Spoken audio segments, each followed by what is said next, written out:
Hello everyone. Today, we are going to take a look at 6 real cases that were investigated thanks to surveillance footage. Hidden in these videos are important clues and details that ultimately helped solve each of the 6 cases.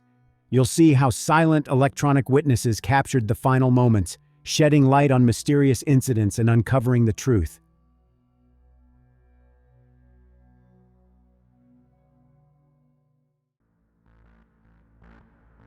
In this video, we'll discuss the story that happened in 2007 in the U.S. state of Kansas. 18-year-old Kelsey Smith mysteriously disappeared after going to the store. What happened to Kelsey attracted the media attention, and CCTV footage helped to solve this case.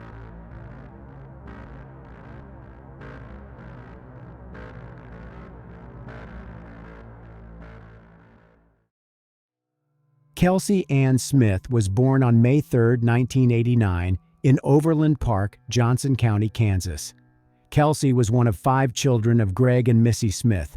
She graduated from Shawnee Mission West High School on May 24, 2007, and was looking forward to attending college in the fall. People knew her as an outgoing and friendly person. Her sense of humor did not leave anyone indifferent. She played the clarinet in a marching band. Kelsey worked at the AMC movie theater. On June 2, 2007, she had another shift. That morning, her mother, Missy, was leaving for a friend's wedding. Unaware that her family's life would irrevocably change and that she would never see her daughter alive again, Missy said goodbye to Kelsey before leaving. Kelsey went to work by car, which her parents gave her. Her morning shift ended without any incident. After work, she met her father and her sister Lindsay. Together, they went to an amusement park. It was a wonderful day, which unfortunately did not have a happy ending. At about 6 p.m., Kelsey decided to go shopping. She asked her sister if she wanted to keep her company, but the latter refused. Therefore, Kelsey left the house alone and drove to the nearest Target department store. Before leaving, she told her father, Greg, about her plans and said she loved him. Greg was a policeman who loved his children madly. The man taught them basic self-defense techniques and to always take safety precautions. About an hour later, Kelsey called her mother, who was going home from a friend's wedding, and said she was shopping. They had a short conversation and agreed to see each other at home. After some time, John, Kelsey's boyfriend, arrived at Smith's home. John was one of those guys who inspired Greg's confidence. He often spent time at their house, and everyone believed their relationship would eventually grow into something more. That evening, Kelsey went to the store to buy a gift for John. The latter tried to call her but couldn't get through. He went to her house, but she wasn't there. Greg started calling his daughter, but she did not answer. After many unsuccessful attempts to contact Kelsey, Greg became worried. As a policeman, he tried to remain calm, but as a father, he was getting more concerned with every new minute. Greg started calling his daughter's friends, but no one knew where Kelsey might be or why she wasn't answering calls and texts. Kelsey wasn't like her peers. She always called her family, even if she was a few minutes late. After some time, John and Kelsey's sister, Lindsay, got into their car and started driving around the area, hoping to find Kelsey's car. What if she got into an accident? Maybe the police pulled her over for speeding. They first checked the parking lots at various stores. In one of them, they saw a Buick belonging to Kelsey. She told her father she was going to the Target store. However, they found her car near another store. John checked the car, but Kelsey wasn't there. Lindsay called her father and said they found Kelsey's car. Greg told them not to touch anything, as the car could be a potential crime scene. After all, if this was the case, it was crucial not to destroy the evidence possibly left there. Greg contacted the police and reported his daughter missing. The police launched an official investigation. The detectives immediately arrived at the place where John and Lindsay found Kelsey's car. The first odd thing that Greg and everyone else noticed was that her car wasn't in the Target parking lot. It was next to another store, in a poorly lit part of the parking lot. The detectives carefully examined the car, hoping to find anything helpful to finding Kelsey. But the only things they found inside were a package, gift wrapping paper, and the gift the girl bought for her boyfriend, John. There was nothing inside the car that would indicate a crime. There were no signs of a struggle, no traces of blood, nothing like that. The keys were under the driver's seat. But then detectives saw something strange and suspicious. They saw some fabric that looked like a t-shirt sticking out of the trunk. With anxiety in his heart, Greg opened the trunk. It was empty. Kelsey was not there. She bought her gift for John at Target. It meant she was there at some point. Forensic experts thoroughly examined the car and found a thumbprint on the seatbelt. It did not belong to Kelsey or anyone with access to the car. Kelsey had just graduated from high school and was going to attend the University of Kansas, planning to become a veterinarian. She was always an exemplary student. Kelsey was a very ambitious and cheerful girl. She had her whole life ahead of her, but now she had mysteriously disappeared, and her family desperately needed answers. The police continued their work.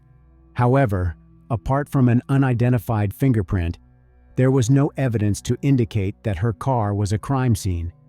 It seemed like someone just left the car in this parking lot. The detectives went to Target to get new information about Kelsey's disappearance. The CCTV footage could give answers to some questions. By the time the officers arrived, the store was already closed. It was about 11 p.m., but they still found the person who let them in and showed them the recordings. The police spent several hours at the monitors, tracking Kelsey's every move. But her trip to the store was ordinary. She found the necessary goods, paid for them, and went to the parking lot. There were no signs that something was wrong. While in the store, Kelsey did not quarrel or talk with anyone. She was calm and left there alone.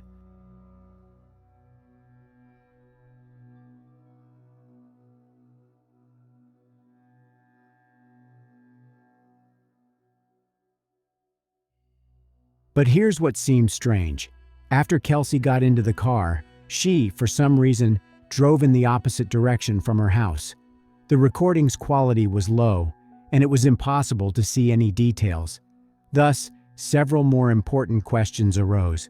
Why didn't Kelsey go home as planned? Did she drive the car herself? Could she have been hiding of her own free will? Before dawn, Greg and Missy went to the police station, where detectives asked them various questions. Being a policeman, Greg knew that this was a common practice. When investigating such cases, detectives need to eliminate the possibility that someone from the family may be involved in the crime. He knew that the sooner he and Missy answered the questions, the sooner they would stop being suspects, and the sooner the police would focus on finding other leads. The couple answered all the questions. Kelsey's parents weren't the suspects. The next person the police wanted to check for involvement in Kelsey's disappearance was her boyfriend, John. After all, Kelsey had spent most of her free time with him in the last few days, and he was the last person she had contact with. They needed to know where John had been before he went into Kelsey's house and told her father he couldn't contact her. Partners are often directly related to what happened to their soulmates. Therefore, the detectives decided to pressure the guy. They started asking him the same but differently phrased questions to see how he would react and whether he would change his story. It lasted about 2 hours, but John was adamant that he was not involved in Kelsey's disappearance and that everything was fine in their relationship. He answered all their questions and allowed the detectives to examine the contents of his phone. The officers were inclined to believe that John was probably not lying and that he had nothing to do with Kelsey's disappearance. But still, the detectives didn't cross him off the suspects list. Kelsey's family could not just sit and wait, so they started their unofficial investigation. Greg knew perfectly well that if someone had abducted his daughter, then with each new hour, the probability of finding her alive decreased.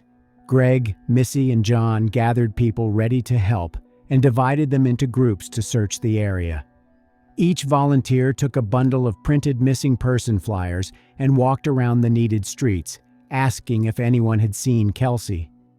Greg also called radio stations and asked for some airtime. He asked to tell about his daughter's disappearance and that anyone with any valuable information should contact the police or the Smith family. An hour after the radio stations reported Kelsey's disappearance, TV channels told about Kelsey in the news. It increased the chances of finding Kelsey as soon as possible. Her classmates joined the search. They went from one door to another. Perhaps someone from the residence heard or saw something suspicious, or something that did not arouse suspicion at first glance, but could help in the investigation. Any information was crucial. One of the questions the police had to answer was where Kelsey was for 3 hours from when she left Target until John and Lindsay discovered her car. To answer this question, the investigators again turned to the surveillance cameras. The parking lot where they found Kelsey's car belonged to another store. Fortunately, there were cameras there too. However, due to the recording's poor quality and insufficient lighting in that part of the parking lot, the detectives could not see anything that would allow them to understand where Kelsey had gone. They saw how her car drove into the unlit area of the parking lot, after which the headlights went out. Soon after, the driver got out of the car and left. But it was only a silhouette of a person. It was unclear whether it was Kelsey or someone else. The police were disappointed. As for Kelsey's family, they believed it was a good sign. The family members knew that she had no reason to hide. The most important thing for them was to find Kelsey alive. The police had no new leads yet, so they decided to look at the recordings from Target's surveillance cameras again. But now the detectives used better monitors. They retracked Kelsey's every move while she was inside the store but didn't find anything suspicious. Everything seemed normal. Kelsey bought the necessary goods and left the store like any other customer. Parking lot? What could have happened there that led to Kelsey's disappearance? Even though the recording's quality was poor, the detectives still found a suspicious detail. After Kelsey left the store, she went to the parking lot to her car and opened the back door to put the purchased goods. Then she went to the driver's door. At that moment, the investigators saw a blurry spot flashing after her. The police believed that someone attacked Kelsey when she got into the car, which meant they were dealing with an abduction. The investigators watched the recording over and over again, but the viewing angle and the quality of the recording did not allow them to see the whole picture. It took about 15 seconds before the door closed and the car left the parking lot. Perhaps her car turned in the opposite direction from her house because she wasn't the one who was behind the wheel, or someone threatened her. Detectives didn't want to, but had to tell Kelsey's parents that their daughter was most likely the victim of an abduction. All that was at the police's disposal was a video recording of the moment of the abduction, but it was impossible to see the person who did it. This person was wearing a white t-shirt and dark shorts. Therefore, the investigators again turned to Target's CCTV footage, but this time, they hoped to see someone wearing a white t-shirt and dark shorts. And then they saw something that they had not noticed before. A man in a white t-shirt and dark shorts followed Kelsey wherever she went. He kept his distance so Kelsey wouldn't suspect anything, but he was always there. There was no doubt that this man was following Kelsey. When Kelsey approached checkout to pay for the goods, he unhurriedly headed for the exit. He obviously left the store first to wait for her in the parking lot. Soon after, the police managed to get a clearer image of his face. It wasn't of perfect quality, but they hoped someone would identify this person. The police asked for help from the community to identify the man. The number of calls with possible leads exceeded 1,000. It took a lot of time to check this amount of data. Detectives tried to filter out the information that probably had nothing to do with the case.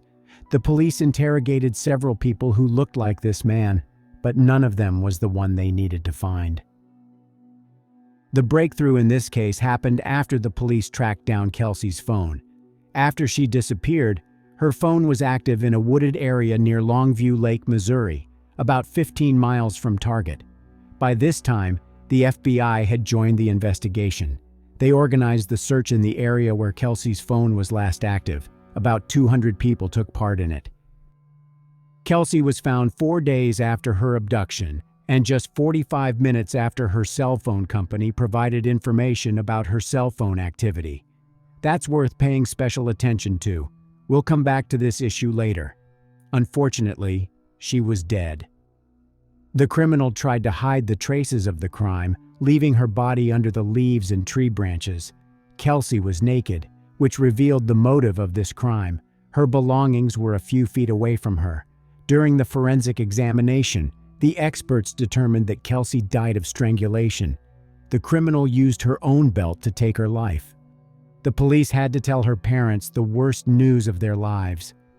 The news about Kelsey's death was heartbreaking for her family and friends. The criminal was still out there, and the police needed to find him as soon as possible because they feared he might kidnap someone else. All the police had at this investigation stage was CCTV footage. Therefore, the investigators decided to study them again. Knowing that someone abandoned Kelsey's car in the parking lot at 9:17 p.m., the officers decided to look at what was happening in the Target parking lot during the same time. They saw a man running up to a dark pickup truck parked in the parking lot, getting inside and quickly driving away. It was at 9:22 p.m., but it could have been a coincidence that had nothing to do with this case. It was already dark when the pickup truck left the Target parking lot. But what if the person driving that car arrived there during daylight hours? The investigators rewound the recording, and it confirmed their assumptions. The blue pickup truck pulled into the Target parking lot at 6:55 p.m. Kelsey drove into the parking lot a minute later, parking next to this pickup truck by some evil coincidence. Perhaps that's when the criminal saw her for the first time. The police released images of the pickup truck and a man following Kelsey, hoping someone would identify him. And it brought results. 2 people called the police station, saying they knew the man in this picture. One of the callers identified himself as his colleague and the other as a friend. Both callers gave the same name, Edwin Hall. He was 26 years old, owned a pickup truck, was married, and had a son. Looking up his past, the police discovered that whilst Hall had no adult convictions, he had a juvenile record after threatening his adoptive sister with a bread knife at 15 years old. If Hall was the one who abducted and took the life of Kelsey Smith, then he could have tried to hide after his image appeared in the news. Therefore, the police went to his home right away. When the police arrived, they saw Hall putting things in his car. He was going to leave with his family, but the police got to him faster. They arrested Edwin Hall and took him to a police station for questioning. He told detectives that he had nothing to do with the disappearance and death of Kelsey Smith. He said he didn't even know who she was. But everyone knew he was lying because the CCTV footage from Target left no doubt that Hall was following Kelsey. When they told him about the recording that could refute his words, he admitted he watched Kelsey because he liked her legs. But Edwin continued denying any contact with Kelsey after she left the store. He agreed to provide the police with his DNA sample and fingerprints so that they would exclude him from the list of suspects. Hall was sure he had left no trace, but he was wrong to think that. His thumbprint matched the one found on the seatbelt in Kelsey's car. This information directly connected Hall with the abduction and death of Kelsey Smith. After all, there was no other explanation for his fingerprint being on the seatbelt. Hence, no matter what Edwin Hall said, the police knew he was the one who ran up to Kelsey in the parking lot. After the detectives informed him about the fingerprint match, he decided not to wait for the DNA result and confessed everything. To avoid the death penalty, Hall agreed to tell all the details of the crime he committed. He said he liked Kelsey when he saw her in the Target parking lot. Hall started following her while she was shopping and then waited until she came to the car. After this, he pulled his gun and attacked her. Hall pushed her into her car and drove her to a wooded area outside the city. There, he told Kelsey to undress and eventually ended up taking her life because he was afraid that she would tell everything. Then Hall hid Kelsey's body under branches and leaves and drove back. After leaving Kelsey's car in a nearby parking lot, he went to Target, where he previously parked his pickup truck, and then drove home. After the death of Kelsey, Missy and Greg Smith said they noticed the majority of violent crimes were geared toward children and young adults, "We wanted to prevent this from happening to others," Missy Smith said. With that goal in mind, they created safety awareness seminars. Greg Smith was a police officer at the time of his daughter's death, so he used the training methods he learned on the force and applied them to a civilian setting. The Kelsey-Smith Act passed in Kansas in 2009, and similar laws exist in 23 other states. However, in 2016, it failed to pass the U.S. House of Representatives. Members of Congress who voted against the bill cited privacy issues in allowing law enforcement to access information without subpoenas. The Smiths point out only location would be released, so texts, pictures, and phone calls would be off limits. For 13 years now, the couple has been pushing for change in Congress. One thing keeps them going. "It's Kelsey. There's no doubt about it. It's Kelsey," Greg Smith said. She was 18 years old and a recent high school graduate when she walked out of a Target in Overland Park and disappeared. It took 4 days for a cell phone company to release location information from her phone. Once it did, police found her body within 45 minutes.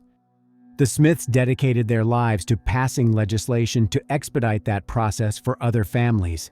"It would have saved 4 days of hunting for her and not knowing if your child was alive or what her outcome was," Missy Smith said.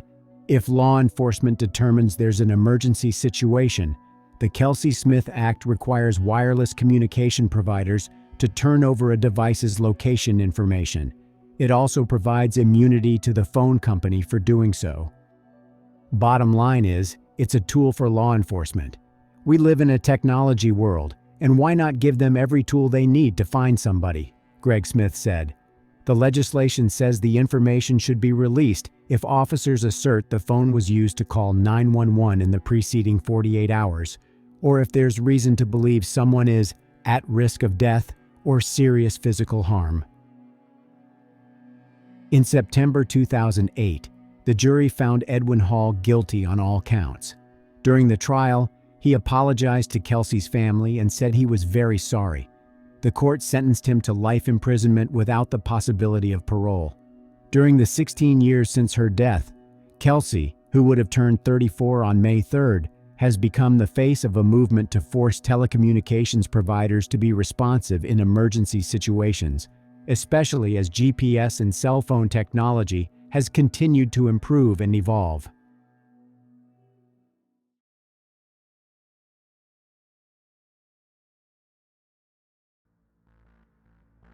In this video, we'll discuss a story that happened in California.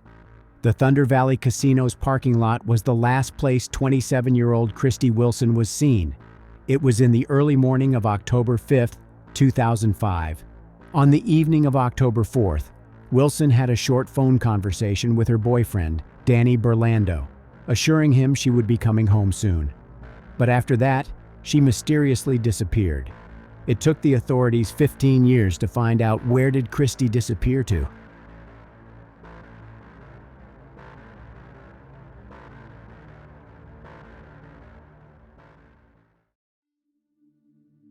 Christy Lynn Wilson was born on January 10, 1978, in San Jose, California, USA. She graduated from Gunderson High School and got her business degree from California State University, Chico. According to her mom, Deborah Wilson Boyd, and stepdad, Patrick Boyd, she was a standout athlete and student. After Christy graduated from college, she found a job she liked at a tech company near Sacramento. In her spare time, she enjoyed playing blackjack at a local casino, where she eventually met her boyfriend, Danny Burlando. As Christy's family and friends said, her relationship with Danny was quite harmonious. They seemed like a good couple who would have a bright future together. But their relationship started to deteriorate after they moved to Sacramento together. Christy often had bruises on her body, but she didn't want to discuss their origin. Apart from a troubled personal life, Christy had problems with work. Due to the high-tech crisis, she lost her job and had to return to her parents in San Jose. Eventually, she got a job offer in San Francisco and decided to start over. On October 4th, 2005, Christy went to Sacramento to pick up the last of her belongings. But 2 days later, Danny Burlando called Christy's parents and reported that she had disappeared. He said he contacted all jails and hospitals and called all her friends before calling them, The police have also been notified of Christy Wilson's disappearance. According to Danny, Christy came to the apartment on October 4th. That night, he had dinner with his family, and Christy went to the Thunder Valley Casino. That was the last time he saw her. Danny's family didn't like Christy, so the fact that he went to a family dinner alone wasn't surprising. In turn, Christy's family did not like Danny either. This was due to the fact that sometimes Christy had bruises on her body, indicating that Danny had abused her. Although a stepfather to Christy, Patrick Boyd loved her like his own daughter, and when he found out about the domestic violence, he was furious. Patrick wanted to deal with Danny, but Christy's mother, Deborah, stopped him. Danny Burlando was 31 years old at the time. He used to work as a car salesman but soon lost his job. About a month before Christy disappeared, neighbors called the police after hearing her screaming loudly. When the police arrived, they found that Christy and Danny had had a fight, but there were no repercussions at the time because they quickly made up. So, obviously, Danny was the first person the detectives suspected after Christy disappeared. And the fact that he waited almost 48 hours before reporting his girlfriend missing to the police only reinforced those suspicions. What if he used this time to destroy all the evidence? But Burlando cooperated and allowed investigators to check his phone records, credit card activity, computer, apartment, and car. Although he was a suspect, there was no evidence of foul play on his part. He had an alibi, a family dinner. Before reporting Christy's disappearance to the police, he called her 78 times, but she didn't answer. Detectives interviewed Christy's friends and family and checked her phone and credit card activities. There has been no activity in her bank account since October 4th. Christy's parents and the police department organized a search involving dogs, volunteers, and a police helicopter. The family asked to report any information about her whereabouts. As Danny said, he was trying to find Christy and went to the Thunder Valley Casino, but the staff did not provide him with any valuable information. Still, Danny found Christy's car, which was still in the parking lot next to the casino. When investigators arrived at the casino, Christy's car was still there, but this finding raised more questions than it answered. There was no sign of a struggle or any other crime. Therefore, it was unclear whether Christy had left the casino, and if she had, why did she leave her car? Hoping to get answers, detectives requested CCTV footage inside and outside the casino. At the same time, the police took one more look at Christy and Danny's apartment, but it was unsuccessful. Christy's stepfather, Patrick, was also a police officer, and he organized a search of the bottom of a nearby river but never found anything. Investigators focused on Thunder Valley and used Christy's player's card to track her movements at the casino. The card revealed that she sat at a blackjack table around 11 p.m. As investigators suspected, Danny Burlando wasn't on any of the recordings, but there was another man with whom Christy was sitting at the table. They seemed to communicate with each other. When Christy won, this man congratulated her. When one of them lost money, they comforted each other. Christy spent about 6 hours in the casino. The camera also captured a moment when the man put his hand on Christy's shoulder.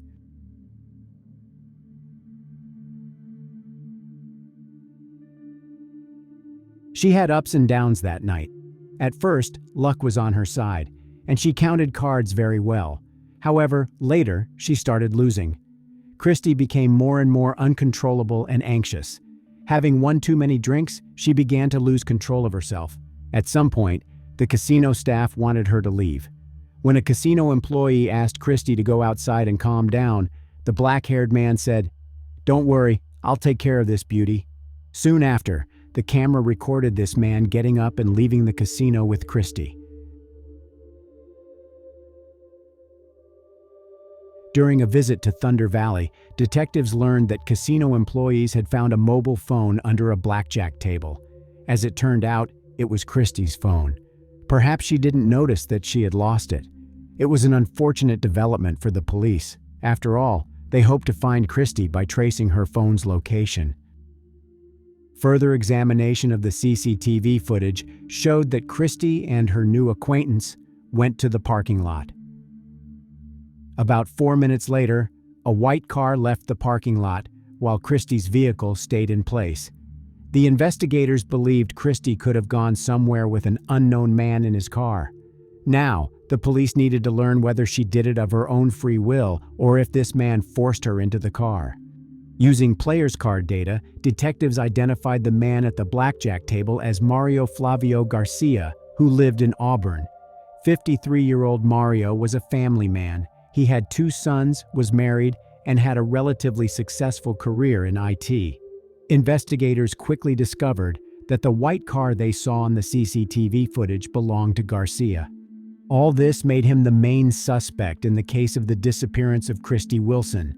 On the other hand, Garcia seemed to be alone in the car when he left the parking lot.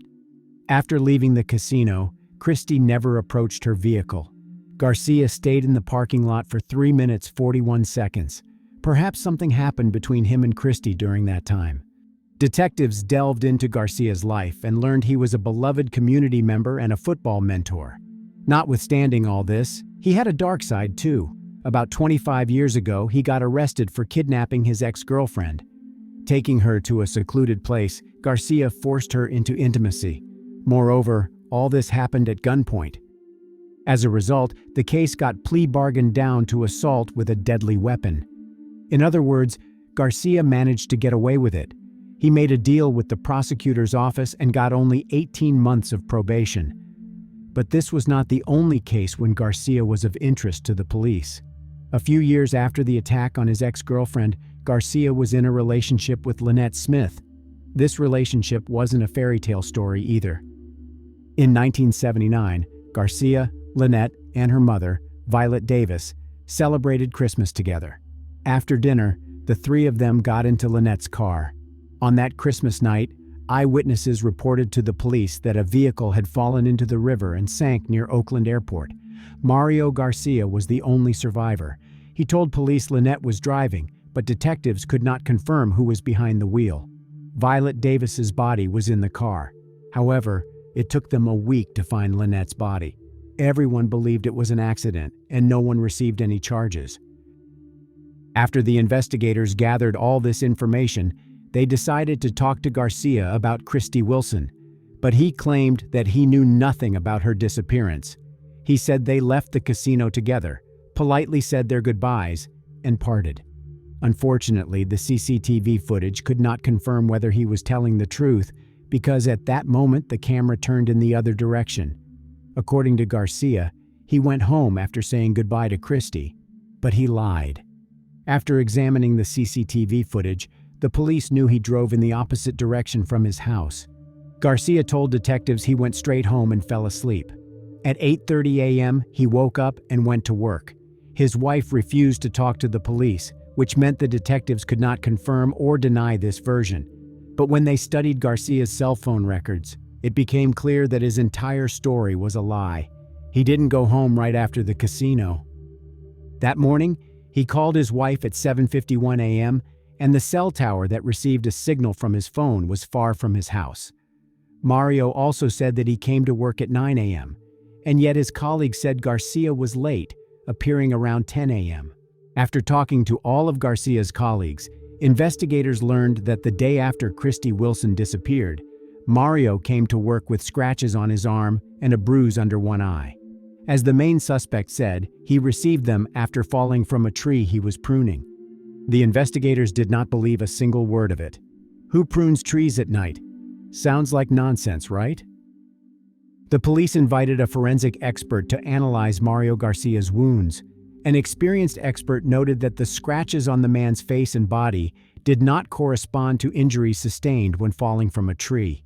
There were 4 parallel scratches on his face, but that's not all. The 3 parallel scratches on Mario's left side of the chest were of particular interest. After all, while resisting, the right-handed person will use their right hand to leave traces or scratches on the opponent's left side of the chest, and Christie Wilson was right-handed. The police had reason to believe that Mario Garcia was involved in whatever happened to Christie, so they obtained a search warrant for his car, home, and computer. As a reminder, Garcia claimed he went home after saying goodbye to Christie in the parking lot, but as forensic investigators searched his car, they started realizing that Christie Wilson was most likely dead. The man managed to wash his car both inside and outside. He even threw the mat out of the trunk, and yet he failed to destroy all the evidence. At first, experts found a tiny, ordinary-looking spot on the car seat. After testing it, they discovered it was blood. Unfortunately, it wasn't clean enough to conduct a DNA analysis. Next, apart from 2 long hairs, the police found small splashes of blood on the back door and the trunk. After comparison, they knew these 2 hairs belonged to the missing Christy. Upon further testing, the police made another conclusion. The bloodstains contained the DNA of both Mario and Christy. This evidence refuted Mario's testimony that they parted in the parking lot. It all pointed to a fight between Garcia and Christy. After studying the history of his search queries, detectives learned he was searching for forensic toxicological data. He also used the website that described the drugs one can slip into drinks on a date. Investigators assumed that Christy was a random victim. They sat at the same table, and Garcia could have slipped something into her alcoholic beverages. But the police needed to find Christy to prove it. They conducted a large-scale search for Christy's body around Garcia's 5-acre property. However, they couldn't find any new clues. Despite the absence of Christy's body, the police arrested Mario Garcia. He was charged with kidnapping and taking the life of Christy Wilson. The man continued to insist on his innocence, even though all the evidence said otherwise. The trial began on September 11, 2006. Prosecutors presented convincing evidence stating that Garcia met Christy at the blackjack table, left the casino with her, attacked her, took her life, and hid her body. At the trial, Garcia stated the following: "Why is it that the DNA on the door, claimed to be of Christy Wilson, was the only thing that was found? Why is it that the DNA from my sons, my wife, and other people that were in the car were not found? I cleaned everybody else's DNA except Christy Wilson. That's the only thing they found. So how did it get there?" He wanted to convince the jury that the police had planted evidence in his car. "I suppose that at this hearing I'm supposed to ask for mercy, for forgiveness, and to show remorse. However, I will not do such thing. I did not kill Christy Wilson. I am innocent," Garcia said. After hearing both sides, the jury found Mario Garcia guilty. On January 11, 2007, the court sentenced him to 59 years to life. But the story doesn't end here. Christy's family hoped that after the sentencing, Garcia would confess where he hid the body, but he refused to discuss it. As years passed, Christy's family tried to get on with their lives, which could no longer be the same after such a heartbreaking ordeal. And the fact that Mario Garcia filed one appeal after another only aggravated the situation. All his attempts to appeal the verdict were unsuccessful, but it prevented Christy's family from living their lives.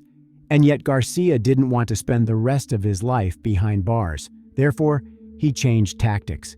In 2018, he told Christy's family that he wanted an early release from prison in exchange for information about the body's whereabouts. Deborah Boyd considered negotiating with him, but eventually abandoned the idea. "This would be such a disgrace," she said. "He will not use my daughter's body as a bargaining chip."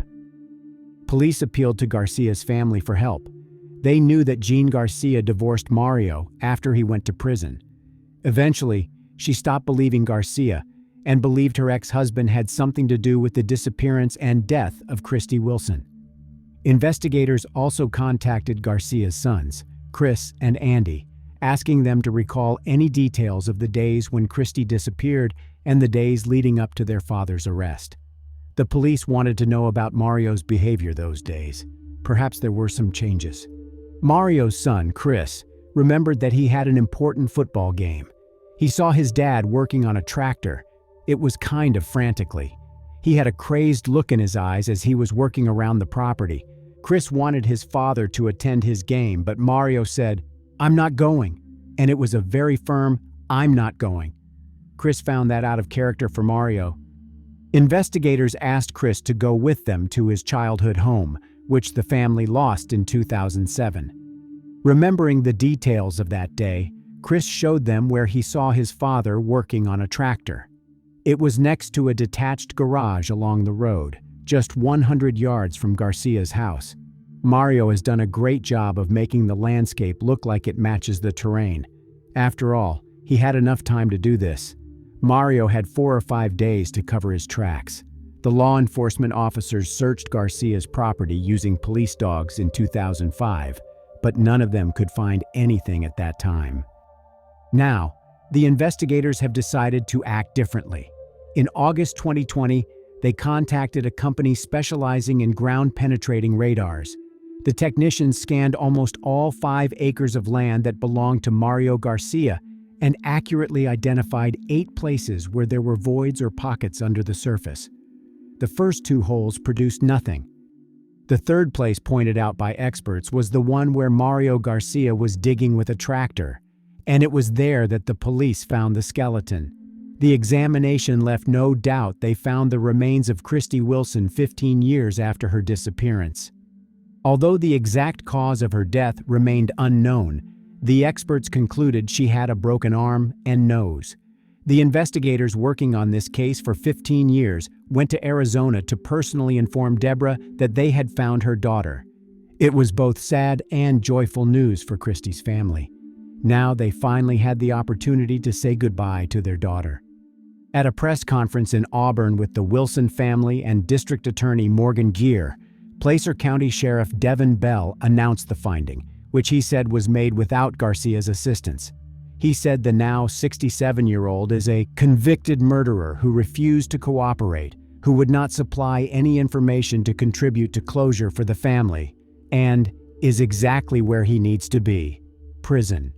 Wilson's mother, Deborah Boyd, said the announcement would mark a day of peace for their family.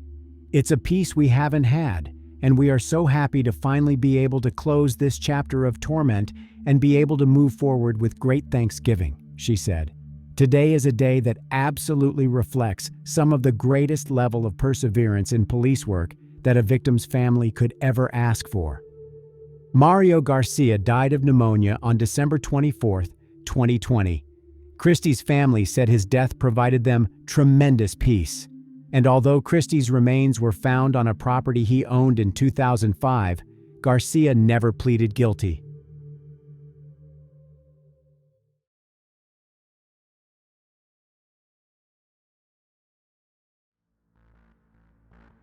In this video, we'll discuss the story that occurred in 2017 in the U.S. state of Pennsylvania. On June 28, 2017, eyewitnesses started calling 911 and reporting a car accident on one of the highways. When police arrived at the scene, they found a Chevy Malibu car that had veered off the road. Unfortunately, the driver, 18-year-old Bianca Roberson, did not survive. However, her death was not an accident, as it seemed at first glance.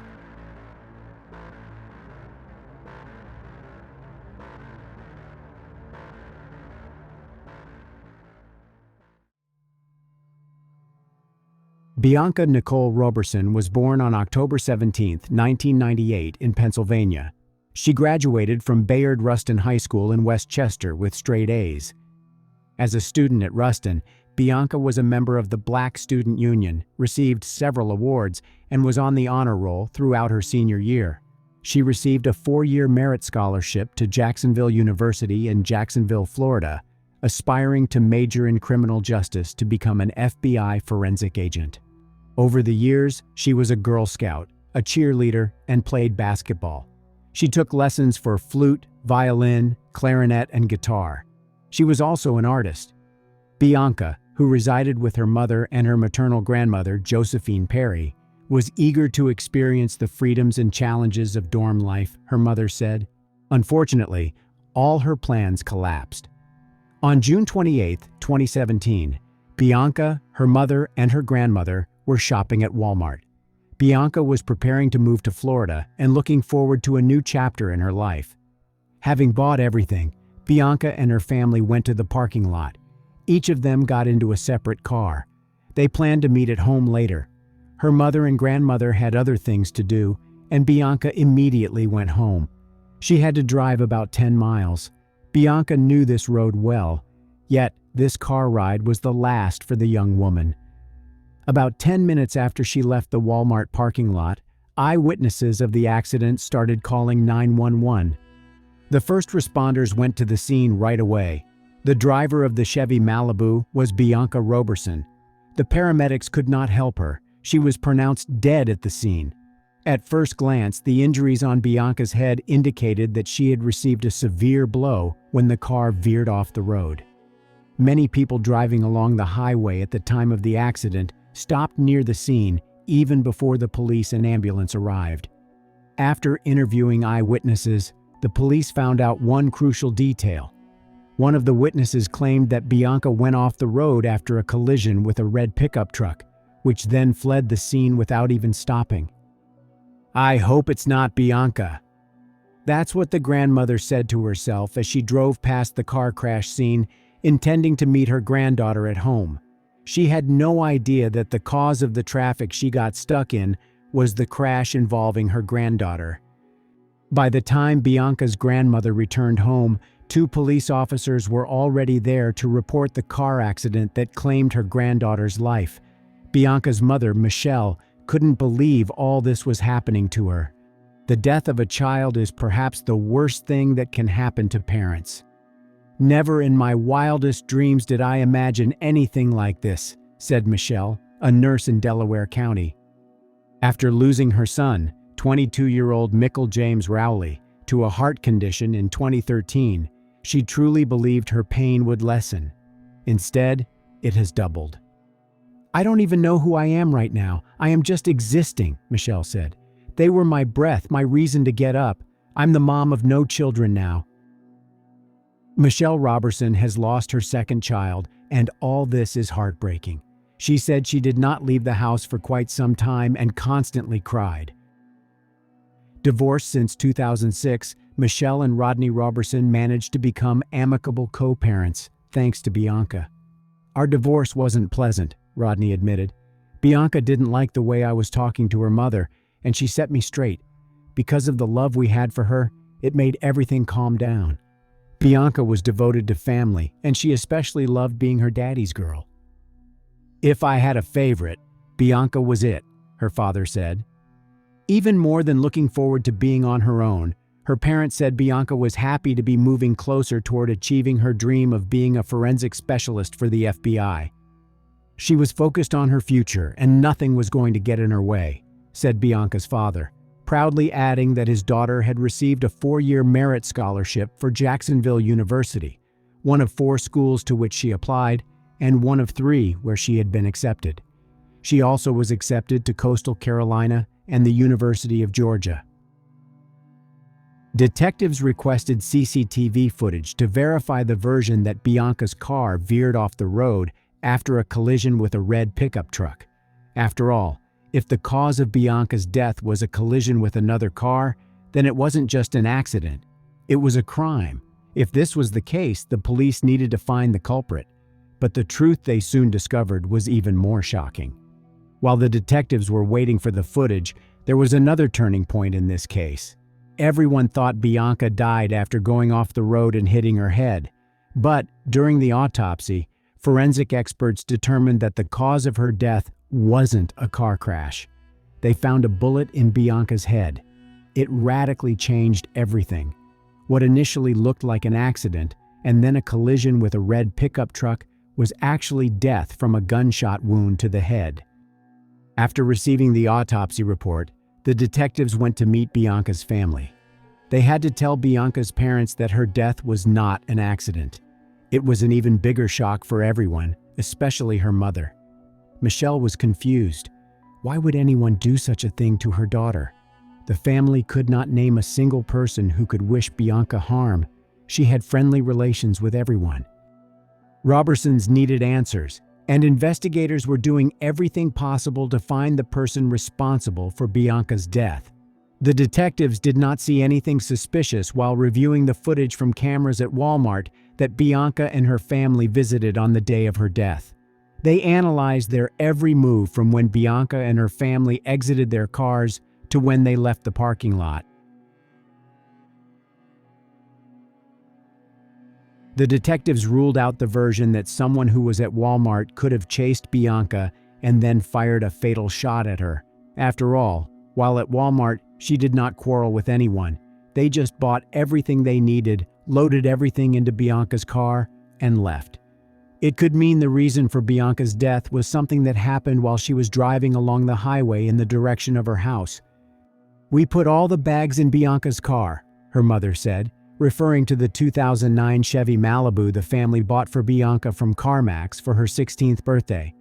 "Bianca didn't ask for a lot, but when she did, she asked for big things, like a car," her mother said, adding that Bianca had picked out the car when she got her permit.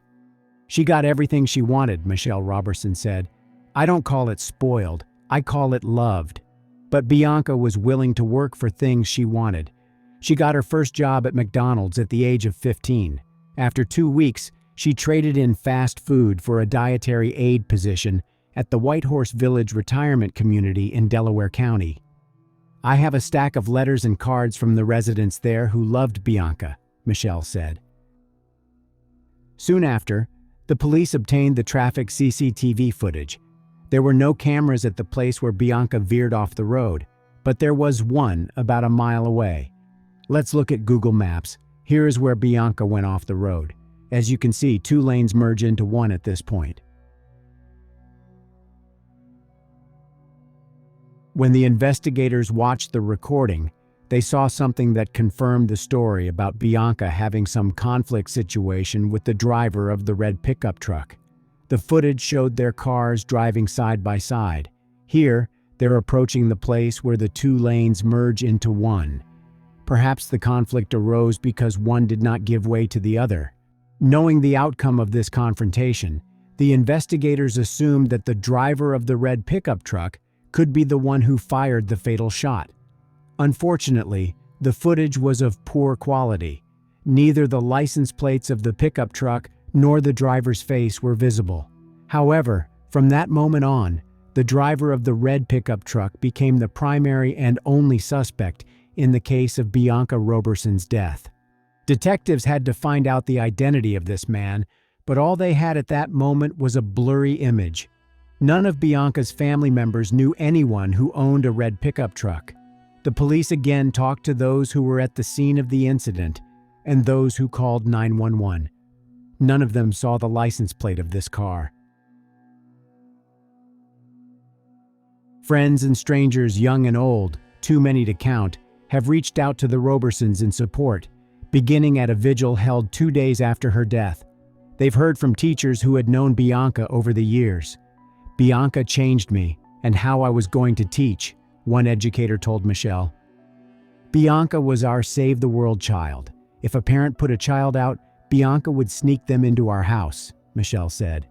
When she confronted her, Bianca would say something like, "Mom, wouldn't you want someone to do the same for me?" Bianca once saw a car accident and asked her mother if they could stop to help. If she saw anyone dining alone, her first instinct was to invite them to the family table. While watching the recordings from cameras located further from where Bianca's car crashed, the investigators established in which direction the pickup truck was moving after the incident.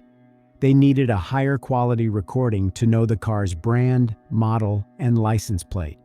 The police also appealed to the media to spread information about the red pickup truck, hoping the public would help identify its owner.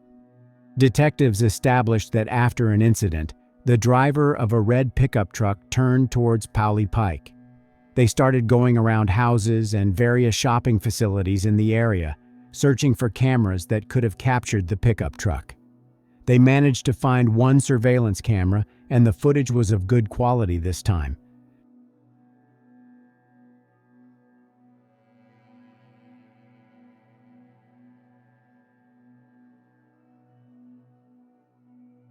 While analyzing the recording, detectives saw a red pickup truck driving along the road about 5 minutes after witnesses called 911 and reported an accident involving Bianca Roberson's car. Yet it was not possible to see the license plate. Moreover, it was unclear whether it was the same car or another one that fit the description.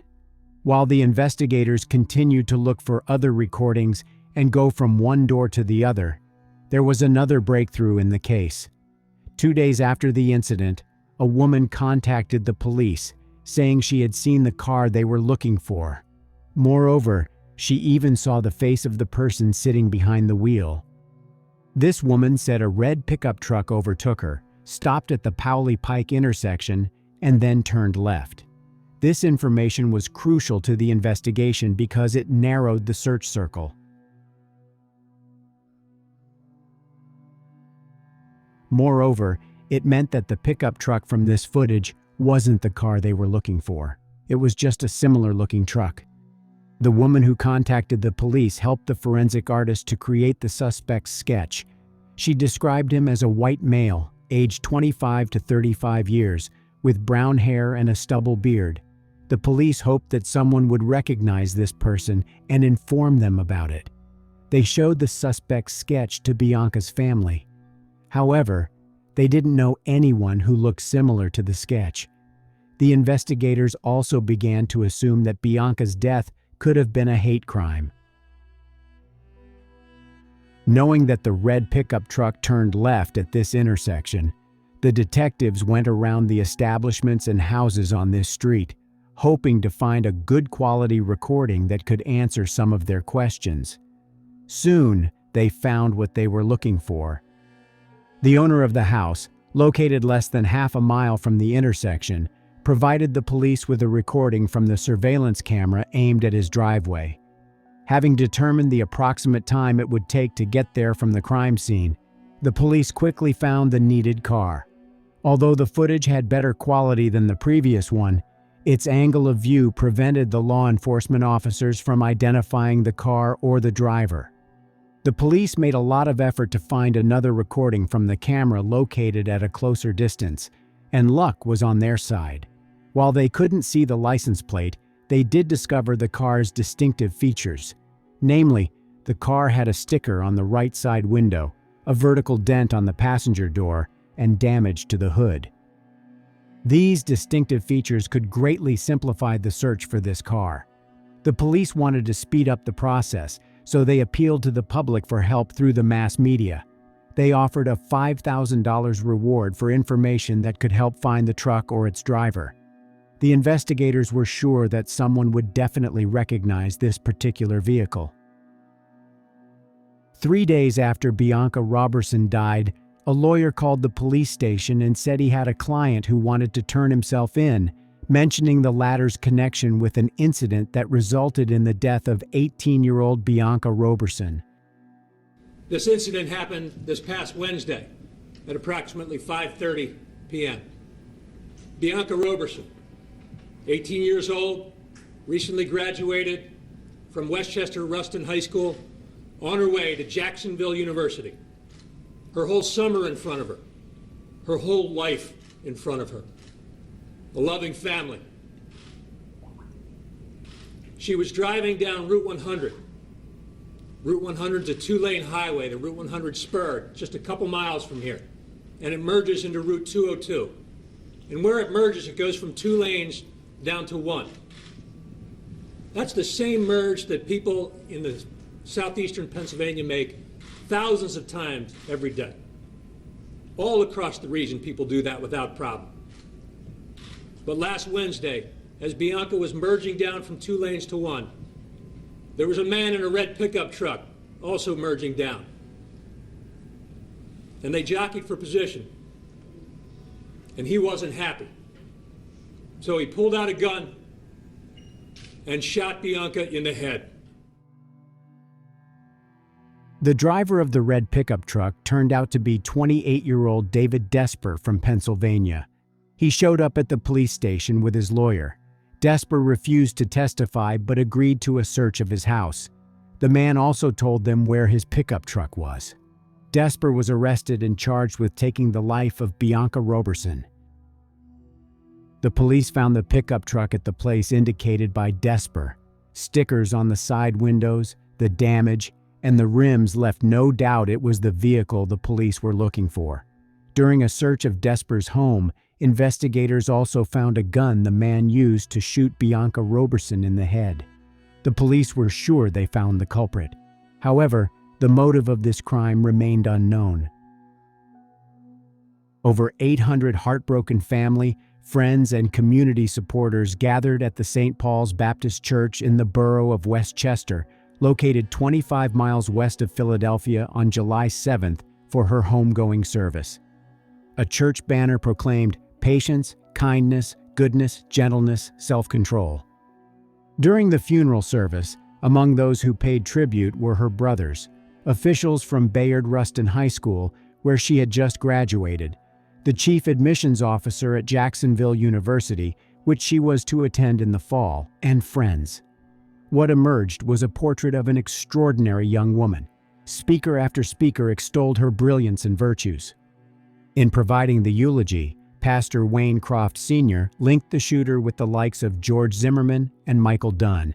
Zimmerman, who shot black teenager Trayvon Martin to death in Florida in 2012. Zimmerman was acquitted of murder in 2013. Dunn shot Jordan Davis, another black teenage male, to death in Florida in 2012. A verbal encounter over music from the car the teenager was in escalated when Dunn fired shots into the vehicle, even as it was driving away. He was convicted and sentenced to life plus 90 years in prison. Whether Bianca's murder was road rage or racial, it doesn't matter right now to the black community. All we know is that we lost another brilliant young black star. Another good sister is gone, said the pastor. At the trial, which took place in September 2018, they asked David Desper to explain what was the motive for the crime he committed. Instead of answering this question, he asked for forgiveness from the Roberson family. The idea of facing their daughter's alleged killer was not something either of Bianca's parents was looking forward to doing. Rodney had ordered T-shirts with the image of Bianca's face on the front for family members and friends to wear as they gathered at the Chester County Government Services Center.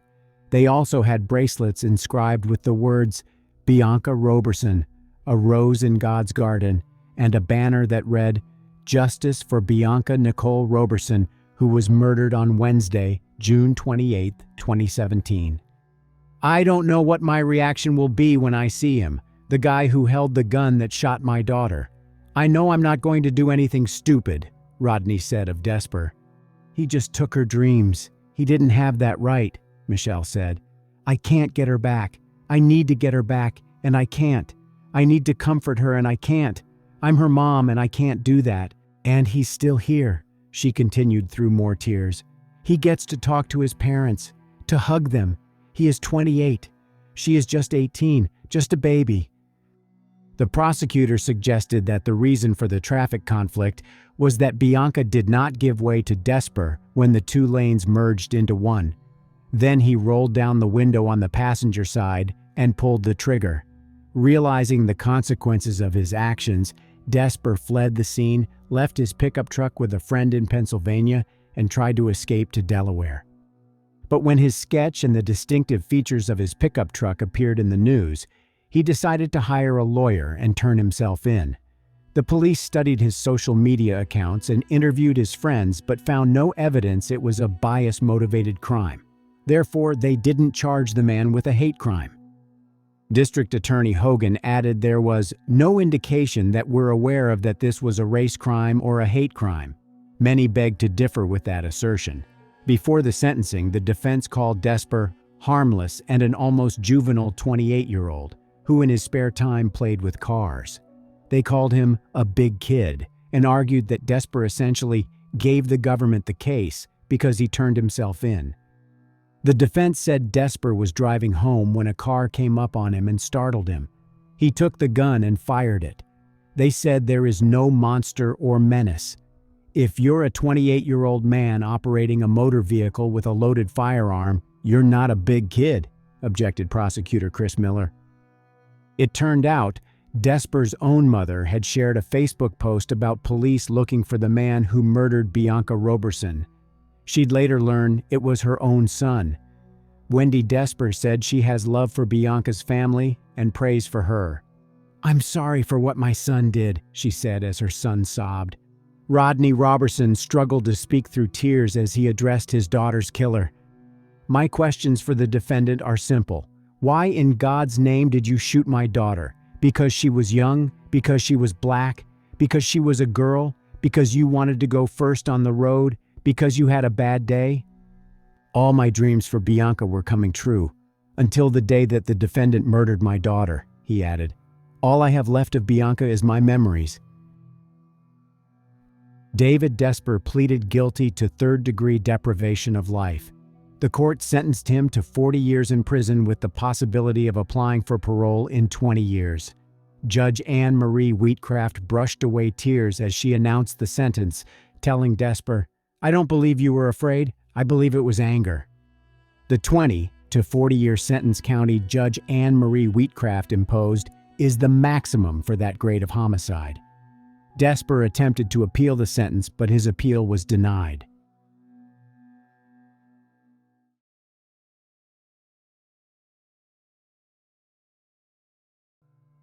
California is one of the most popular states in the U.S., known for its sunny beaches, technology companies, and opportunities.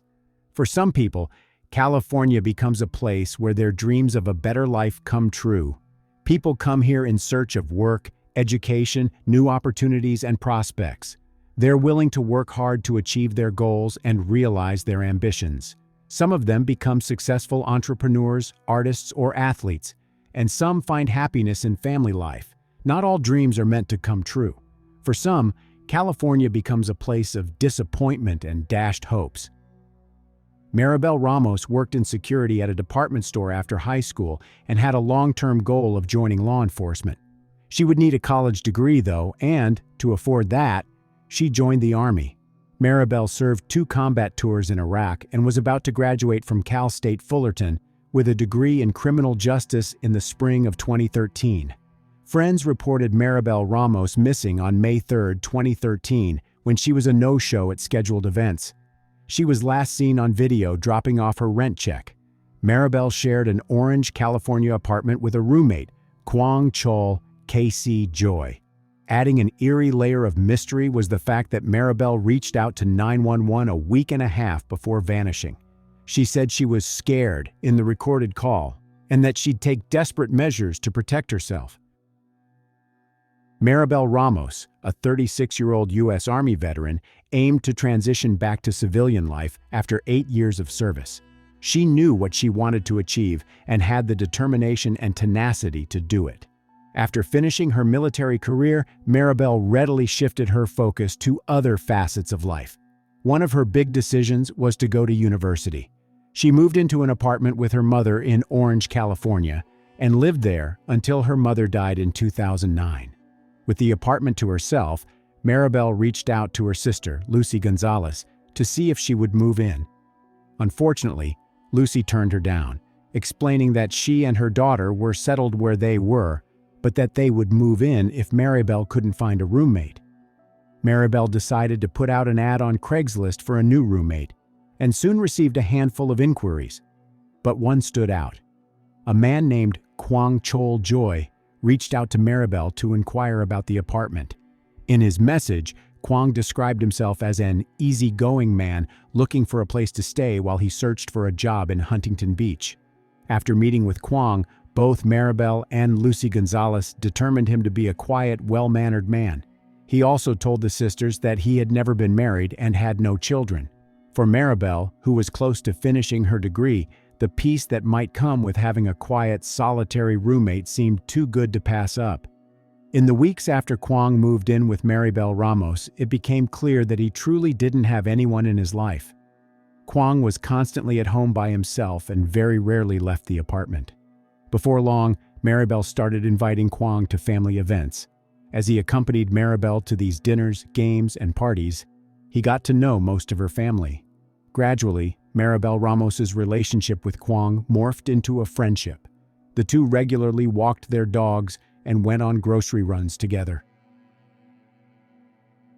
On May 3, 2013, Maribel Ramos failed to appear at a weekly softball game, something that was out of character for her. Maribel's family and friends tried several times to contact her, but all attempts were unsuccessful. The family checked her apartment, but she was not there. Unable to find her, they reported her missing, and the authorities immediately launched an investigation.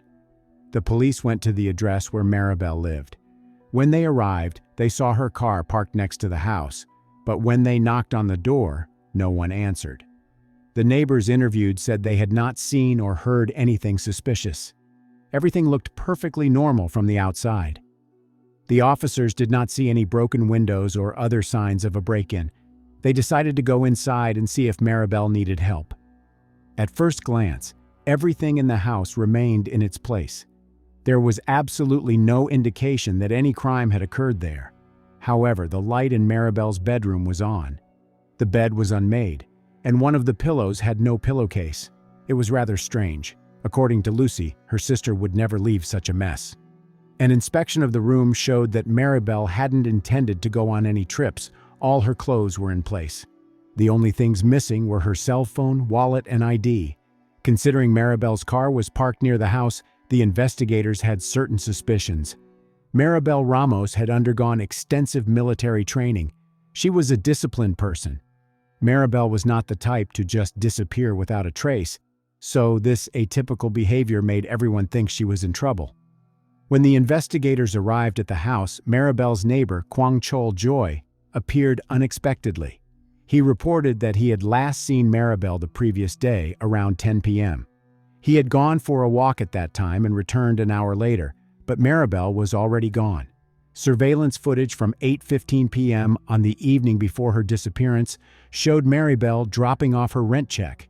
It was the last time she was seen in public. She dropped off the envelope and left. The video does not show her being scared or worried about anything. She was in no hurry and appeared completely calm. While the investigators were reviewing all available video footage, Maribel's family decided to turn to social media for help. They posted a picture of Maribel online and asked people who had any information about her whereabouts to contact them. They wanted to involve as many people as possible in the search. The investigators tried to trace Maribel's cell phone, but it was off. While looking into her personal life, the police discovered that she had recently been in a romantic relationship with a man named Paul Lopez.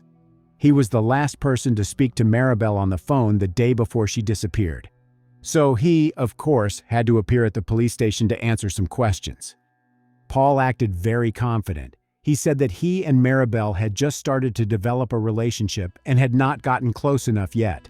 Paul also said that he was dating other women. When asked if Maribel had dated anyone other than him, Paul said he had not asked her about it. Paul also confirmed that the last time he spoke to Maribel on the phone was Thursday evening. Paul said he worked for the gas company and was on shift from 4 p.m. until midnight, so they did not see each other on Thursday. The investigators noticed that Paul was cooperative, but there was no guarantee he was telling the truth. However, Paul's truck was equipped with a GPS tracker. The officers were able to track all his movements that night. According to this data, Paul was nowhere near Maribel Ramos's home. When the investigators interviewed Paul, he mentioned Kwang, Maribel's roommate. Paul said that Maribel's relationship with Kwang had recently soured. She often mentioned her roommate in conversations, complaining that he didn't have enough money to pay the rent on time. Moreover, when Paul spoke to Maribel on Thursday, the latter was arguing with Kwang. Paul heard Maribel telling Kwang that she wanted him to move out. She told him that he had to move out the next day. Being on speakerphone, Paul told Kwang he would force him and his stuff out if he didn't move out the next day.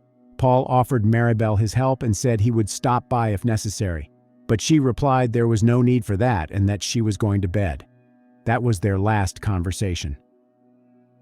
After learning about the disagreements between Maribel and Kwang, the investigators focused all their attention on him.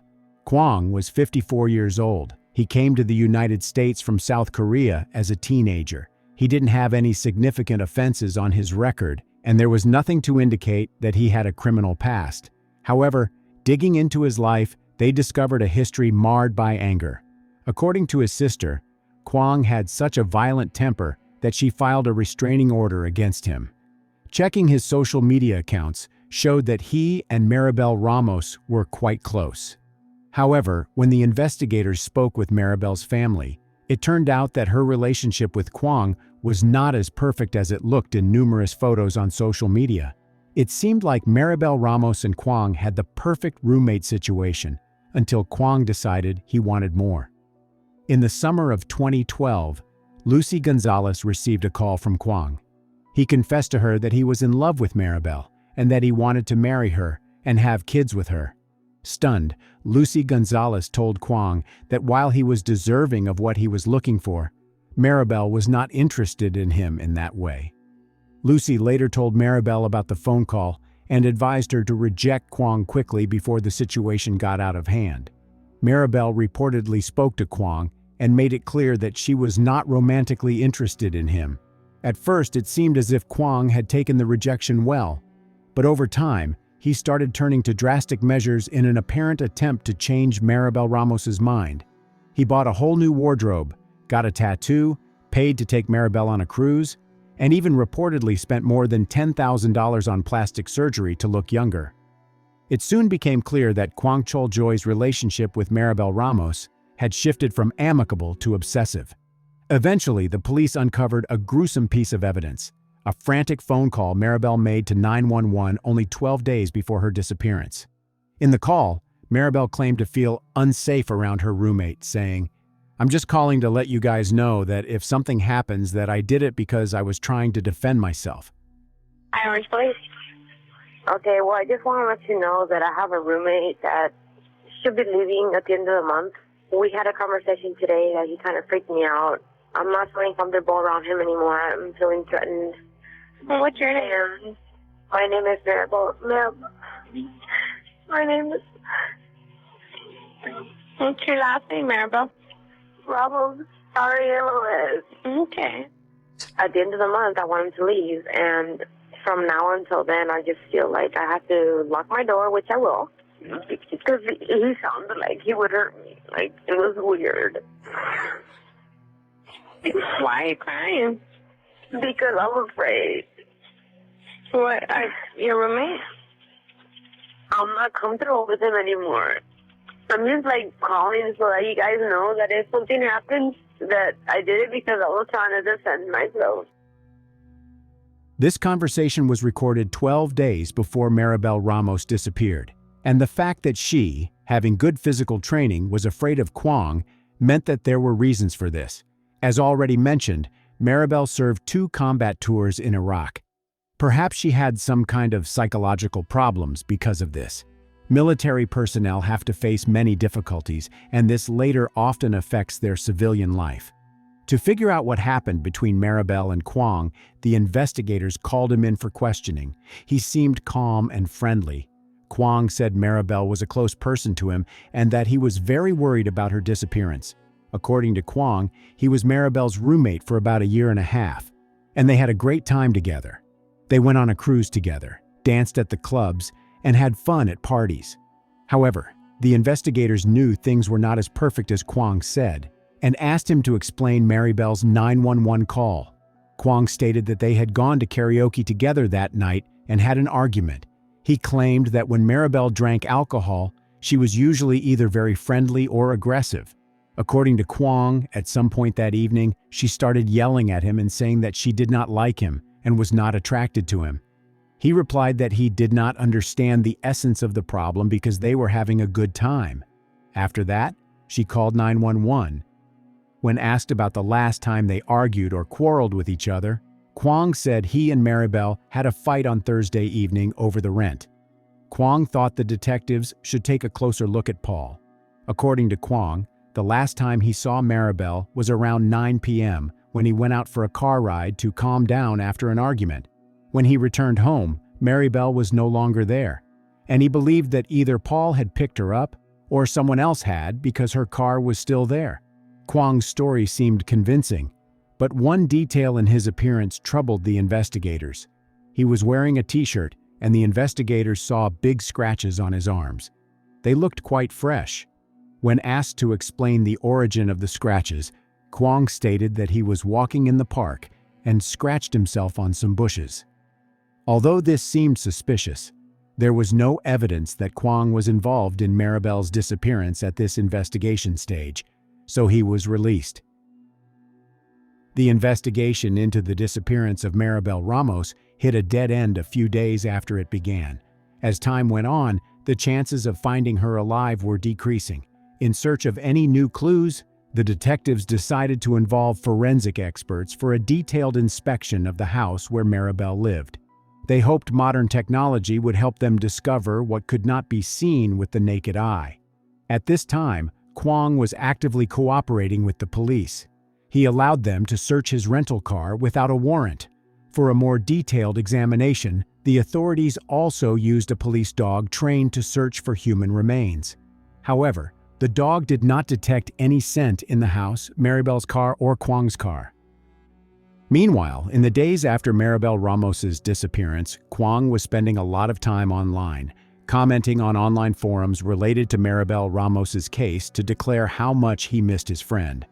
But despite his attempts to appear as the grieving roommate online, Kwong had strangely started distancing himself from Maribel's family he had previously called friends.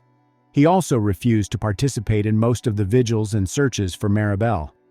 Kwong gave numerous interviews in which he claimed to be cooperating with the police. This behavior alerted the investigators, and they decided to set up 24-hour surveillance on him, hoping he would make a mistake and lead them to Maribel. Kwong visited the public library to get online because he had given his phone and laptop to the police. To find out what he was doing there, the detectives requested surveillance footage. At first glance, there was nothing unusual about his behavior. He took a laptop and used it like other visitors. After spending about 2 hours there, he returned the laptop and left. The detectives couldn't wait to check the browser history on the laptop he was using. But, as it turned out, after visitors returned their laptops, their browser history was cleared to preserve their privacy. This was another disappointment for the police, who were doing their best to find Maribel. There are moments in everyone's life when the world seems to fall apart. This is exactly what happened to Maribel Ramos's family when she suddenly disappeared. No one knew where she had gone, or what might have happened. Her family was desperate. They put up flyers all over town, hoping someone had seen her or knew something about her whereabouts. However, this was not enough. The family realized they needed to use modern technology to spread the word. They created a social media account detailing the situation and asking for help from anyone who might know something about Maribel. Thanks to the family's actions on social media, there was soon a break in the case. About 2 weeks had passed since Maribel's disappearance, but the police still had no idea where she had gone. However, events took an unexpected turn. On May 16th, Maribel's family announced on social media that they were planning an awareness walk and a search for Maribel in Peters Canyon. At the same time, the detectives learned that Kwong had returned the car he had rented. This seemed strange to them, and although they had checked that car before, they decided to search it again. Let me remind you that during the initial search, a dog trained to find human remains did not pick up any scents in Kwong's car. But this time, a dog reacted quickly to the smell in the trunk. Even though this was not enough to arrest Kwong, it became clear to the detectives that they were moving in the right direction. When Kwong read on Facebook that Maribel's family was planning a walk and search in Peters Canyon, he went to the library to use a laptop again. However, he did not suspect that the police had obtained a warrant that gave them remote access to the laptop Kwong was using. The detectives saw what information he was looking for on their monitor. Kwong's search queries included the one about how long it takes for a human body to decay. After that, he used Google Maps and found the place in Peters Canyon where Maribel's family had set up a meeting for those who wanted to join the search. He then zoomed out and zoomed in again on a seemingly unremarkable patch of Modjeska Canyon. The location he studied on Google Maps was 10 miles from Peters Canyon. At that moment, the officers watching his actions could not believe their eyes. Everyone had just one thought. Had Kwong just shown them the place where he hid Maribel's body? Without wasting a minute, the investigators went to that area. As you can see, this is a pretty secluded place with no houses nearby. After 30 minutes of searching, the police discovered a shallow grave. They had no doubt whose remains they had found, but still had to wait for the results of the forensic examination.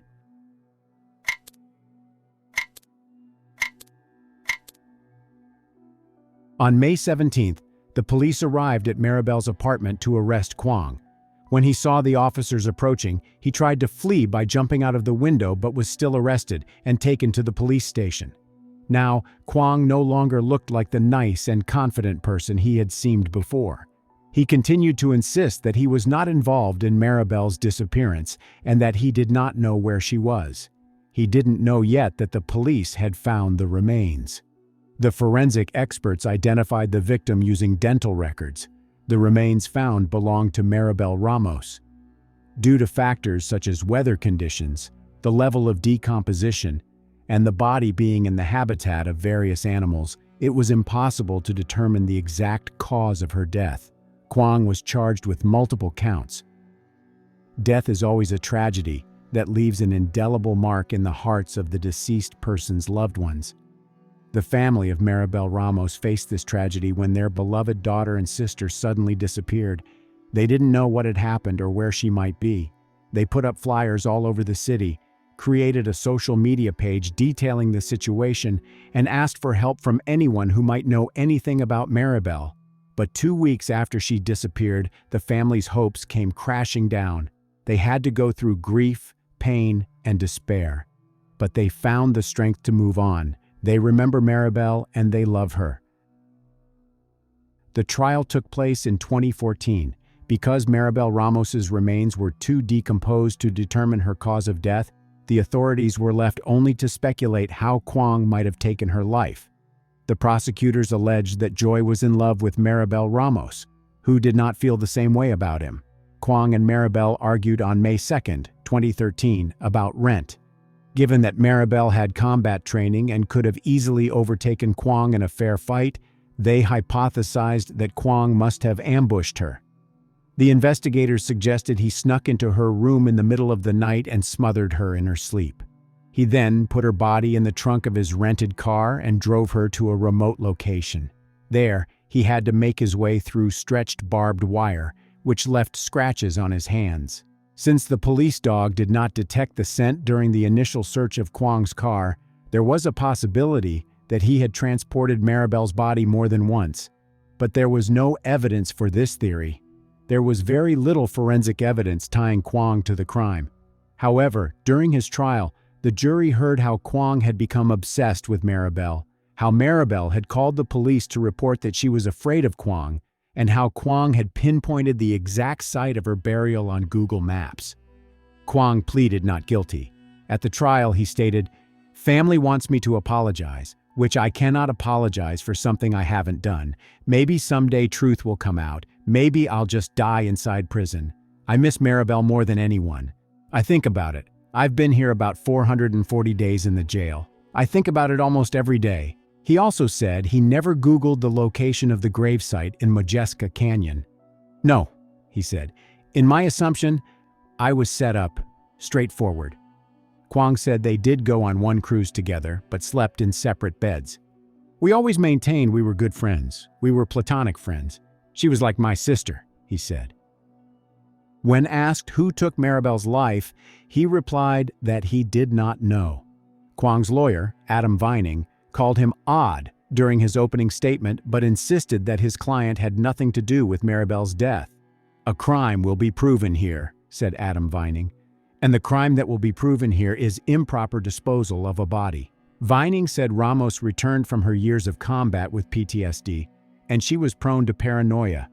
He also floated the theory that she may have died of a medical condition. The prosecutors agreed it was a circumstantial case. The key evidence was Kwong's internet search at a public library, zooming in on the very place where Maribel Ramos's body was found. On July 30, 2014, Kwong Chol-joy was found guilty of second-degree life deprivation. He was sentenced to 15 years to life. Kwong sent dozens of letters to the judge declaring his innocence.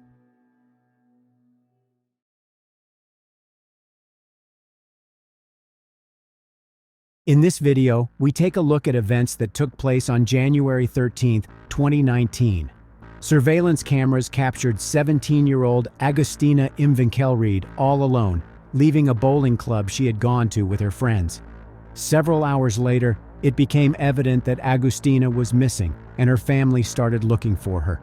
Shortly thereafter, she became the topic of conversation in the small Argentine town of Esperanza, where she lived, and news about her soon spread throughout the country. Agustina was born on June 6, 2001 in Esperanza, where she lived with her big family. As the youngest of her parents' 5 children, she always received preferential treatment. It is a common fact that the youngest child in the family is always given more attention because of their age. Agustina was described as sociable, kind, and always smiling. Just like most young people, she enjoyed hanging out with friends, whether it was at the movies, bowling venues, discos, or simply with a ukulele in her hands.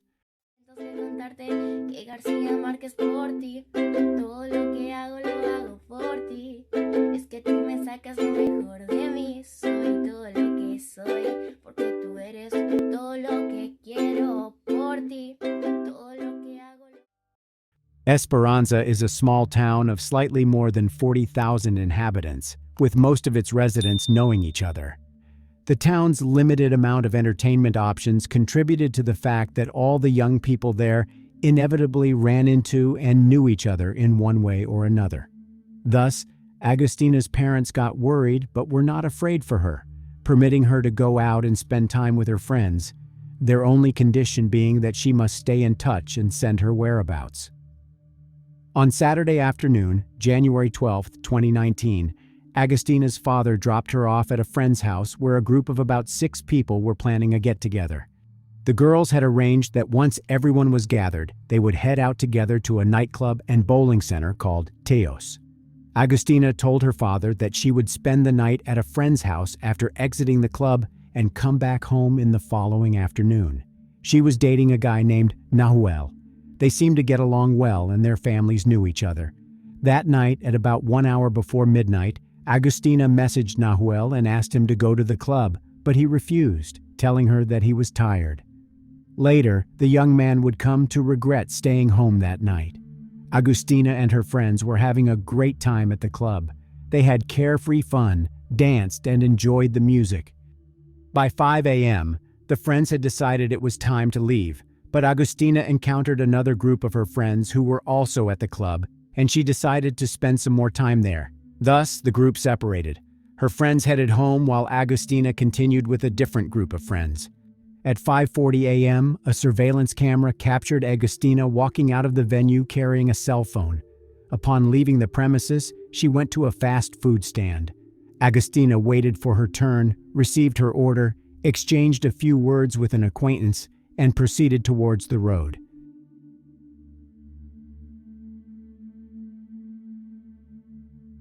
The friend's house where she was going to spend the night was not far away, so Agustina decided to walk there. It was getting bright, and she seemed at ease about her safety.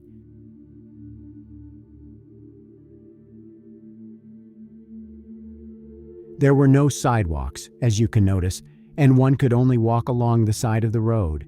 It is unclear if Agustina had been drinking alcohol that night, but the footage shows that even though she had high-heeled platform shoes on her feet, she walked quite steadily. She only veered slightly to the side when approaching the driveway, but this isn't surprising considering the site is an unpaved road with rocks. She might have just tripped. In addition, it should be noted that in the Club Teos, there is an age division.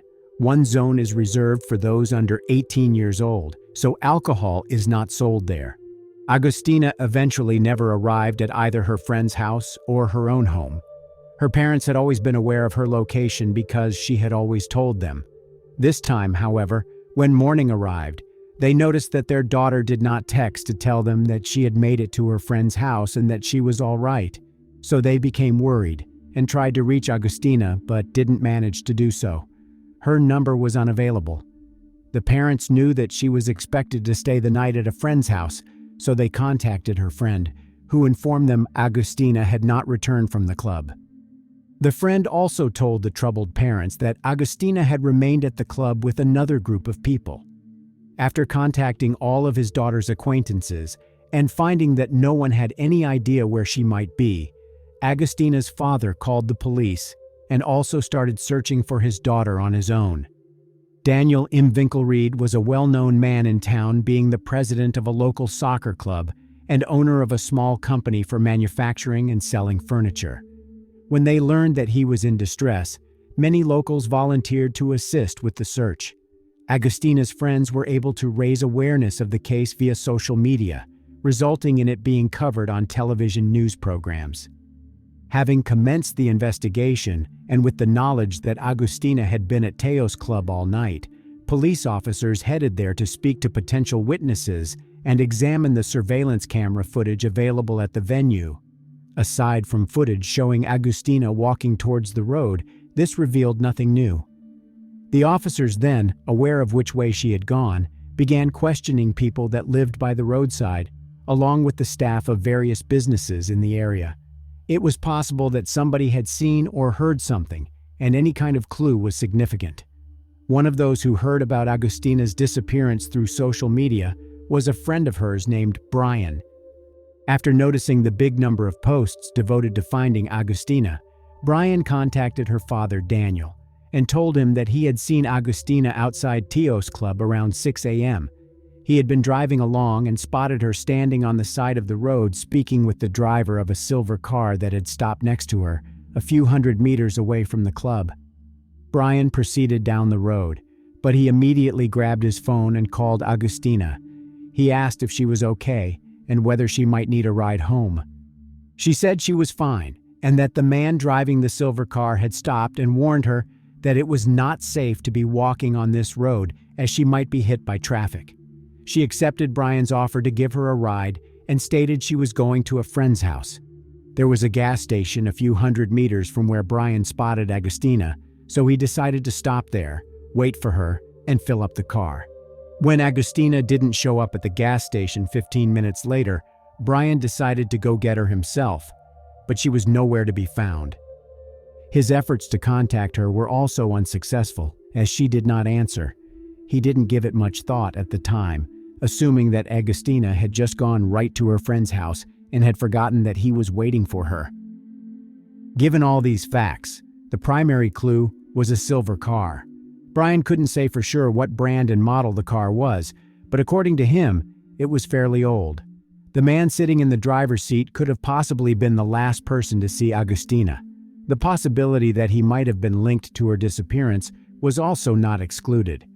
When the police tried to track Agustina's cell phone, they discovered that the last time it picked up a signal was from a tower in the same neighborhood as the Teos Club. With the club being on the outskirts of town, there were a lot of vacant lots and fields, which is where the search teams concentrated their attention. Of all the organizations along the road Agustina was walking along, only this gas station had surveillance cameras. Daniel had gotten there to look at the footage and ascertain whether or not his daughter had reached that location. Considering where her friend's house was located, Agustina was bound to pass by the gas station. After Daniel explained the matter to the gas station attendant and asked for help, the attendant, being a father himself, showed him the footage the camera recorded that morning, almost losing his job as a consequence. Later, the gas station owner decided to dismiss him for allowing an unauthorized person to view the footage without permission. When the town's residents learned of this, they organized themselves and started refueling their cars elsewhere. This tempered the gas station owner's anger. He reinstated the employee and issued an apology to him and the residents of Esperanza. When Daniel reviewed the footage captured by the gas station's cameras, he did not find his daughter on it. It appeared that Agustina never got there. However, the footage did show the very same old silver car that Brian had previously described. It had gone past the gas station at about the same time Agustina was walking along the road. It was a Renault car, and Daniel figured out who it belonged to. Its owner was the 39-year-old Pablo Trionfini, a municipal employee, more precisely, a garbage man who lives under a kilometer away from the gas station. He had no prior criminal record, but had come to police attention on several occasions. The first time was when his ex-wife reported him to the police for beating her. This resulted in a court order prohibiting Trionfini from approaching his ex-wife. He was then arrested a second time for breaching that order. Both of these incidents happened in 2017. Not long after Daniel viewed the footage from the gas station's security cameras, police officers got there, also wanting to view the footage, yet unaware that Agustina's father had outpaced them in doing so. After viewing the surveillance video, they managed to recognize the silver car. Once they learned that Daniel had watched the video before them, they became concerned that a lynching might take place and went immediately to Pablo Trionfini's house. Upon arriving there, the police found that people had assembled in front of the house and were shouting, "Where is Agustina?" The crowd dissipated after the police arrived, and one of the people present told the officers that Trionfini was inside the house. On hearing the shouting, he peeked out, but when he saw the hostile crowd, he fled into the house and bolted the door. The officers lacked sufficient probable cause to warrant an unauthorized entry into the man's residence, so they requested a search warrant. While waiting for the warrant, the house was cordoned off to deter the suspect from attempting an escape. Around midnight, one police officer decided to look into the yard and discovered that Pablo Trionfini had departed from this world. The policeman rushed to help, but it was too late. Trionfini was no longer alive. Such a turn of events made his involvement in Agustina's disappearance apparent, but after searching his house and car, the police still found no evidence. Pablo Trionfini used the rope to save himself from further troubles and proceedings. As the police were searching the house, Trionfini's neighbor came up to them and said that Pablo had dropped by during the day and asked to borrow a shovel, allegedly to dig for some earthworms because he was going fishing. A half hour later, he brought the shovel back and said words to his neighbor that struck him as very odd. Trionfini thanked the man and said tentatively, "Thank you. I don't know if I'll ever see you again." Witnesses saw Trionfini leave the house several times on Sunday riding his bicycle while holding a shovel. This possibly meant that Agustina was no longer among the living. On Monday, January 14, 2019, a search began at daybreak with the aid of drones and police dogs. At 9:15 a.m., Agustina's half-stripped body was discovered approximately 500 meters away from Teo's club. It had been concealed in a ditch covered with dense vegetation. After the news of finding Agustina Imvinkelried's body began to spread, her friends and family started bidding her a touching farewell on social media. This included a poignant post from her boyfriend, Nahuel. The young man posted 2 pictures of himself with Agustina on his Instagram account, writing, "I wish I could wake up and have this all be a dream. I'm going to miss you so much. My love is forever held in my heart. Fly high, my queen. I know we will see each other again." The forensic examination showed that Agustina had fought desperately for her life. Her hands had defensive wounds on them, and pieces of her attacker's skin under her fingernails. DNA analysis verified that the man who assaulted Agustina was Pablo Trionfini. Forensics ruled the cause of death as strangulation. We may never know for sure how Agustina got into Pablo Trionfini's car, whether he forced her into it or just offered her a ride. We can only speculate since only 2 people knew the truth of the matter and they will never be able to speak again. The police searched Trionfini's phone and found nothing to suggest that he knew Agustina. Hundreds of people showed up to the funeral to bid farewell to Agustina Imvinkelried, while, according to Argentine media reports, even Pablo Trionfini's relatives did not come to his funeral.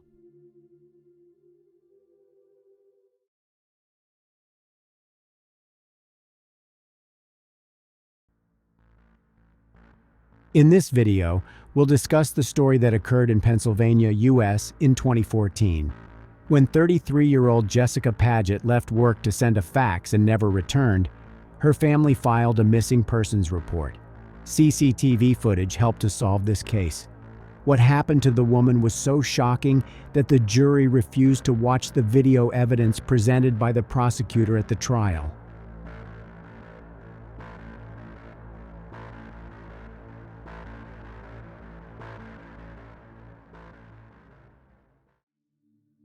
Jessica was born on December 15, 1980. The woman has spent her entire life in Pennsylvania.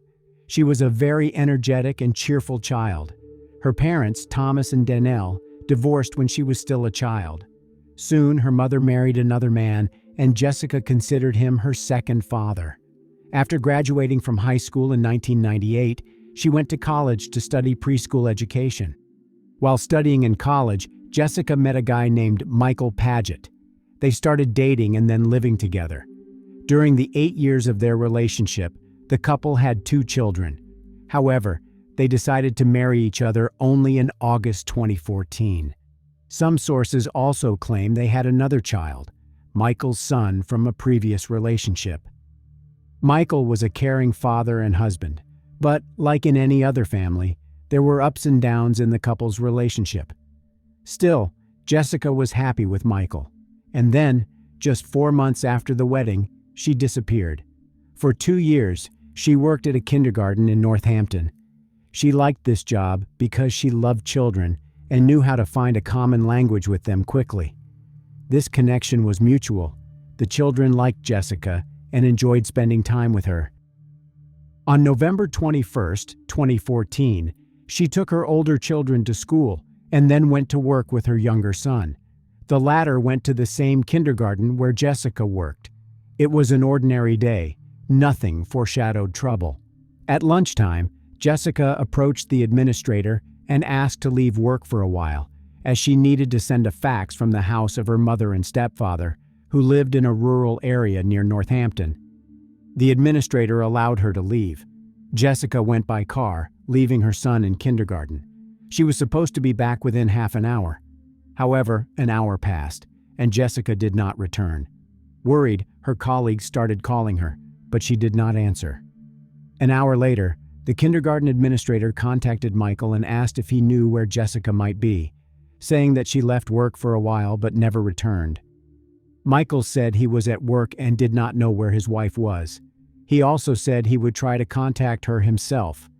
Michael immediately started calling Jessica, but all his calls went to voicemail. It wasn't like Jessica because she never missed calls from her family. Michael decided to call his wife's mother, Danelle Bittner, who was in Florida, to ask if Jessica had contacted her.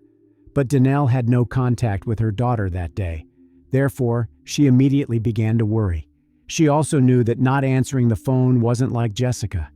Danelle told Michael to call her husband and Jessica's stepfather, Greg, and talk to him. But as it turned out, Greg did not see or talk to Jessica that day.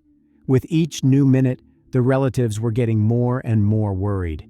After hundreds of unsuccessful attempts to contact her daughter, Danelle went to the airport and bought a ticket for the next flight to Pennsylvania. 4 hours after Jessica left work, Michael contacted the police and reported his wife missing. He said that Jessica would not have left the children under any circumstances of her own free will, and therefore, he was afraid that something terrible could have happened to her. The police immediately launched an investigation, sending Jessica's description to all stations in the nearest cities. Jessica was about 5 feet 4 inches tall and weighed 130 pounds. She had a footprint tattoo on her shoulder, brown hair, and hazel eyes. The last time someone saw her, she was wearing gray sweatpants and a black hoodie with the words "Duck, Duck, Goose" on the front and "Staff" on the back. They checked all local hospitals and morgues but found no one matching the description. Detectives were trying to find out where the mother of 3 children could have gone. They interviewed her colleagues, but everyone said that Jessica had no enemies. Both children and their parents loved her. They also mentioned that Jessica seemed okay when she left work at lunch. They didn't notice anything unusual in her behavior. 2 hours after Michael reported his wife missing, the police were able to track the signal from Jessica's phone. According to the data received, her phone was about 1 mile from the kindergarten where she worked. This data wasn't 100% accurate since there is always some error when determining a phone's location. Nevertheless, the police now knew the area where the signal was coming from. By the time they started searching it, it was already dark outside. In one of the parking lots, officers found a white Subaru Outback. It was Jessica's car. The car was empty and unlocked. Inside was her purse with documents and bank cards. The keys were in the ignition, and Jessica's phone was on the passenger seat close to her purse. There were no signs of a crime in the car at first glance. The police had to answer several questions. Where is Jessica? What forced her to abandon her car and valuables so close to the kindergarten where she worked? The police needed CCTV footage to answer these questions. The back wall of the store across the street had a CCTV camera. It captured the place where they found Jessica's car. The police went to the store and asked the manager to show them the recordings. While examining the footage, they saw Jessica driving into the parking lot shortly after 1 p.m., getting out of the car and standing at the driver's door for a while. After this, she left and never returned.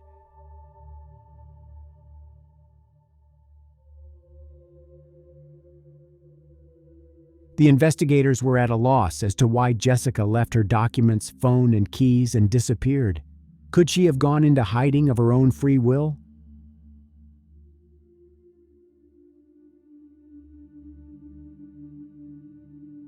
Leaving her car, Jessica walked between these two buildings towards another parking lot.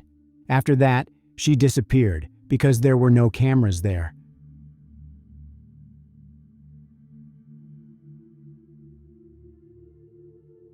There was a small and old monitor in the store where the investigators watched the recording. Hence, they made a copy of the video to watch at the station on a modern and big screen. The Northampton Police Department was small, so they had to ask the Pennsylvania State Police to help organize the search. They distributed flyers with Jessica's image throughout Northampton and nearby cities, and through the media and social networks. Detectives from the state police began to restore the chronology of events preceding the disappearance of Jessica. The first thing they did was talk with the kindergarten staff one more time.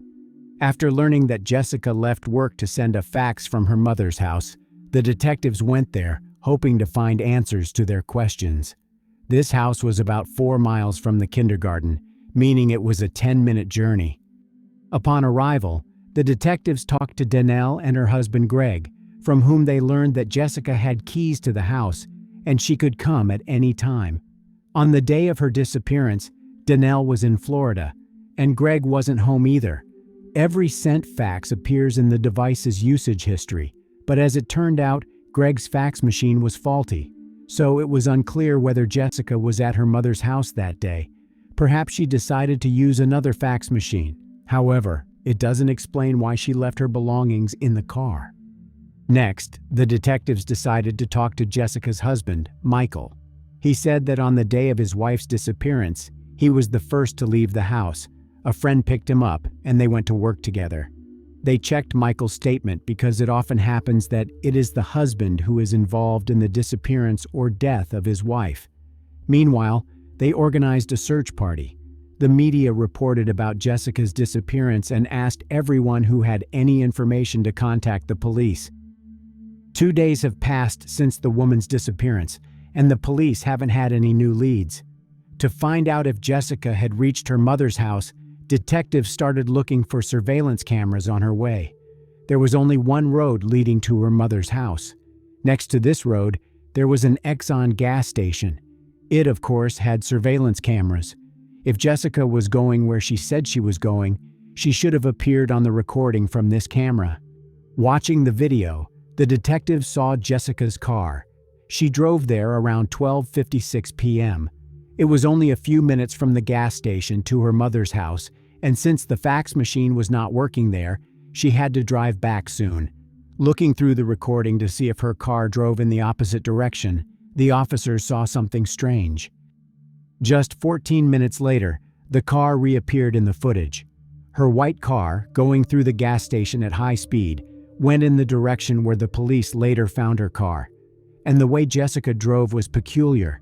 She could have driven straight, but instead, she turned towards the gas station and without stopping, drove onto the road on the other side. Next, she went to the city center, where she later left the car in the parking lot. The only logical explanation was that Jessica was in a hurry, and there was a red traffic light at the intersection. So she drove through the gas station, thereby ending up on another road where the light was green. After that, she left the car in the parking lot, where the police officer found it later. Looking through the footage of Jessica leaving her car, the investigators saw something they had not noticed before. Jessica's height was 5 feet and 4 inches, and her weight was 130 pounds. However, the person who exited the car was much taller and heavier. Knowing the height of Jessica's car, the experts determined that the person's height was from 5 feet and 11 inches to 6 feet and 3 inches. While examining the abandoned car, the police discovered that the driver's seat was as close to the steering wheel as possible. This position would make it uncomfortable for someone over 5 feet 11 inches tall to sit behind the wheel. However, the police found an explanation for this. After getting out of the car, the person bent down and, as the detectives believed, moved the seat as close to the steering wheel as possible, thereby trying to give the police reason to assume it was Jessica behind the wheel. But who was this tall person? As it turned out, Michael's height was around 6 feet. The police invited the man for questioning.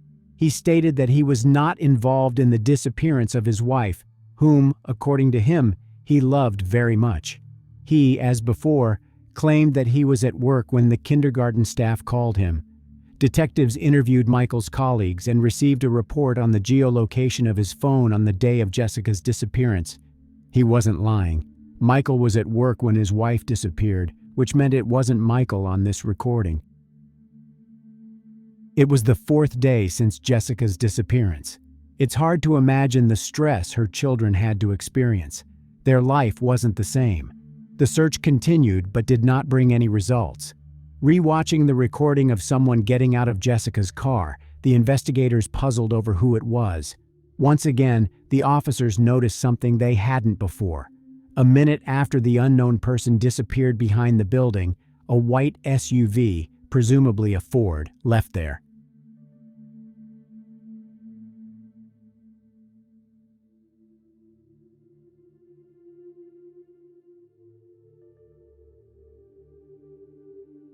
Jessica's stepfather, Greg, matched the height description and had the same car. The police asked Greg to come to the station for a few questions. The man was shocked that he became a suspect in the disappearance of his stepdaughter.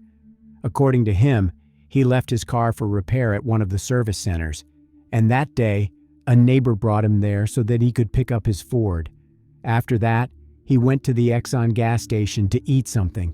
It was the same gas station that provided the police with the CCTV footage. However, Greg didn't know that. After watching the recording again, investigators saw him driving past the Exxon gas station 2 minutes after he left the parking lot. He didn't stop there to have lunch, and it turned out that Greg lied. But could the man Jessica called her father have been involved in her disappearance?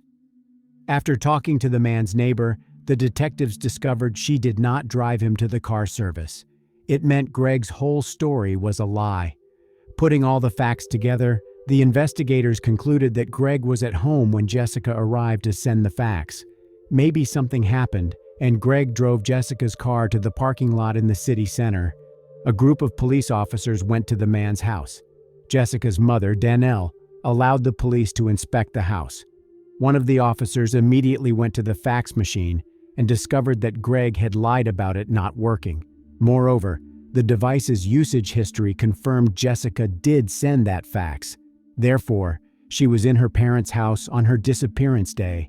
A trash can in the basement contained napkins with traces of blood. Greg's home shoes, found in a dumpster on the street, also had dried blood on them. Danelle told the police that Greg had called the garbage company the day before and asked to pick up the trash. She hadn't given it much thought at the time. However, now she remembered that the trash can wasn't full yet. Most likely, that's how Greg got rid of the evidence, namely from the products and rags he used to clean the house. The police interrogated Greg again. They informed him they knew all his statements were false and that they found evidence in his house. They also mentioned they knew Jessica was in his house on the day of her disappearance. After that, the man started talking. Gregory Graff, or just Greg, told investigators that he came home on the afternoon of November 21st and found Jessica's car in the driveway and bloodstains on the carpet. According to him, she was already dead when he returned home. He said he panicked and was afraid to call the police because he knew no one would believe him. He drove Jessica's car to the parking lot in the city center and then returned home. According to Graff, Jessica owed someone money, and that was the reason she died. This story was another lie by Gregory Graff. Detectives discovered that the day before Jessica disappeared, Graff bought adult toys. They were tired of listening to Graff's nonsense, so they directly asked him where he had put his stepdaughter's body, saying that an autopsy would give answers to many questions. Realizing he got caught, Graff changed his testimony again. He said he was at home that day watching adult videos when Jessica arrived and asked if she could send a fax. She was using the computer, and Graff was standing behind her. According to him, he was aroused and desired his stepdaughter. Without saying a word, he pulled out a gun and shot her in the back of the head. Then he moved Jessica's body to the bedroom and drove her car to a parking lot in the city center. His Ford was standing near the car service, where he had left it earlier for minor repairs. That's why he went there. After getting out of Jessica's car, he moved the seat so everyone would think she was behind the wheel. His following words shocked the investigators. When he returned home, he turned on the video camera and placed it near the bed. Then, it'll be a strange phrase, but you'll understand what I mean, he shot a video of his contact with his stepdaughter. As you know, Jessica was already dead. The police later found this video on Greg's computer. Then, according to him, he wrapped her body in a blanket and hid it in a ravine near his own house, after which he returned home and began cleaning. Graff said in the interview he wished he could get help. "I'm not really a bad guy," Graff told Pennsylvania State Police Corporal Jeffrey Smith. "I just lost my mind." After the confession, he talked about how his world changed after the crime. "I lost everything," Graff said. "My business, my home in Florida, my dogs, my wife." Then he mentioned his family and parents, but he never once said anything about the loss of Jessica. Thus, Danelle simultaneously found out that her daughter was dead and that her husband was the one who did it. But what Greg had done to the body was beyond the woman's imagination. After the arrest of Graff, the authorities issued an official statement. "Unfortunately, we have sad news to announce today. Jessica Paget is deceased. She is the victim of a homicide," Northampton County District Attorney John Morganelli said. "We still are a little bit hesitant to buy into the version of events that were given to us by the defendant, but we have reason to believe there was a sexual motive into this whole matter, unfortunately," he said. According to Morganelli, the prosecutor's office examined all the evidence to determine whether Graff planned the attack. Through a statement released by Pennsylvania State Police, the Pagets thanked law enforcement, the media, and the public for their efforts. "We are devastated by the loss of Jessica. She was a beautiful, vibrant young woman who was beloved by her family and friends. The world shines less bright today," the statement read. They charged 53-year-old Gregory Graff with taking the life of Jessica Paget. At the stage of the investigation, some suggested that when Jessica arrived, Greg tried to persuade her into intimacy, but when she rejected him, he was afraid of exposure and took her life. But there was no way to prove it since Jessica had no defensive wounds on her body. She died from a single wound to the back of the head, which confirmed Greg's testimony.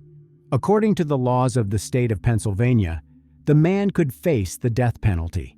However, since Jessica was dead when he committed the second part of his heinous crime, the prosecutor's office had no right to demand the death penalty for him. After examining Greg and Jessica's computers and phones, the police did not find any hints that there was a connection between them that went beyond the relationship between stepfather and stepdaughter. The trial began in 2015. District Attorney John Morganelli said Philadelphia lawyer John McMahon Jr. never filed the results of any mental health evaluation for Gregory Graff. McMahon said he had Graff evaluated for a possible insanity defense, but Graff did not have a diminished mental capacity, so McMahon didn't use the evaluation at trial. Danelle Bittner said she found out about her daughter's disappearance on November 21st when she was in Florida, choosing carpets for her new home. When Graff picked her up at Lehigh Valley International Airport on November 22nd, he said, "It would be okay. They'd find her." At one of the court sessions, The jury had to watch a 6-minute video of Greg's heinous crimes. He used adult toys that he had bought the day before. The jury didn't want to watch the video, but the judge said they were obligated to do so before reaching a decision. Graff's lawyer tried to prove it wasn't a planned crime and that his client committed a crime of the 3rd degree, not the 1st. Therefore, Northampton County District Attorney John Morganelli made the difficult decision to show the jury a 6-minute video recording filmed by Graff. Morganelli said Graff pleaded not guilty to both charges. It left him no choice but to present all the evidence in his arsenal to convince jurors the crime was premeditated. "The Commonwealth needed to show you what he did," Morganelli said in his closing argument. "It wasn't pleasant, it wasn't tasteful, but we needed to show you what he did." "One good thing about criminals is they're not rocket scientists," Morganelli said. "They make mistakes." It took the jury just 6 minutes to reach a unanimous decision. They found Gregory Graff guilty of taking Jessica's life and abusing her body. The court sentenced him to life imprisonment without parole. Asked by the judge if he had anything to say, Graff said, "No, sir, I'm just very sorry." After sentencing, the judge recommended that the jury seek counseling from a psychologist. After the verdict, Jessica Paget's husband, Michael, said it's been tough moving on without the only woman he ever loved and raising 3 children without her. "She was the most wonderful person you'd ever meet," he told reporters. Danelle filed for divorce. However, there were difficulties, and she had to go to court. 55-year-old Gregory Graff, who appeared in court through a video feed from his Pennsylvania prison cell, refused to sign documents giving him 25% of his shared assets with Danelle Bittner.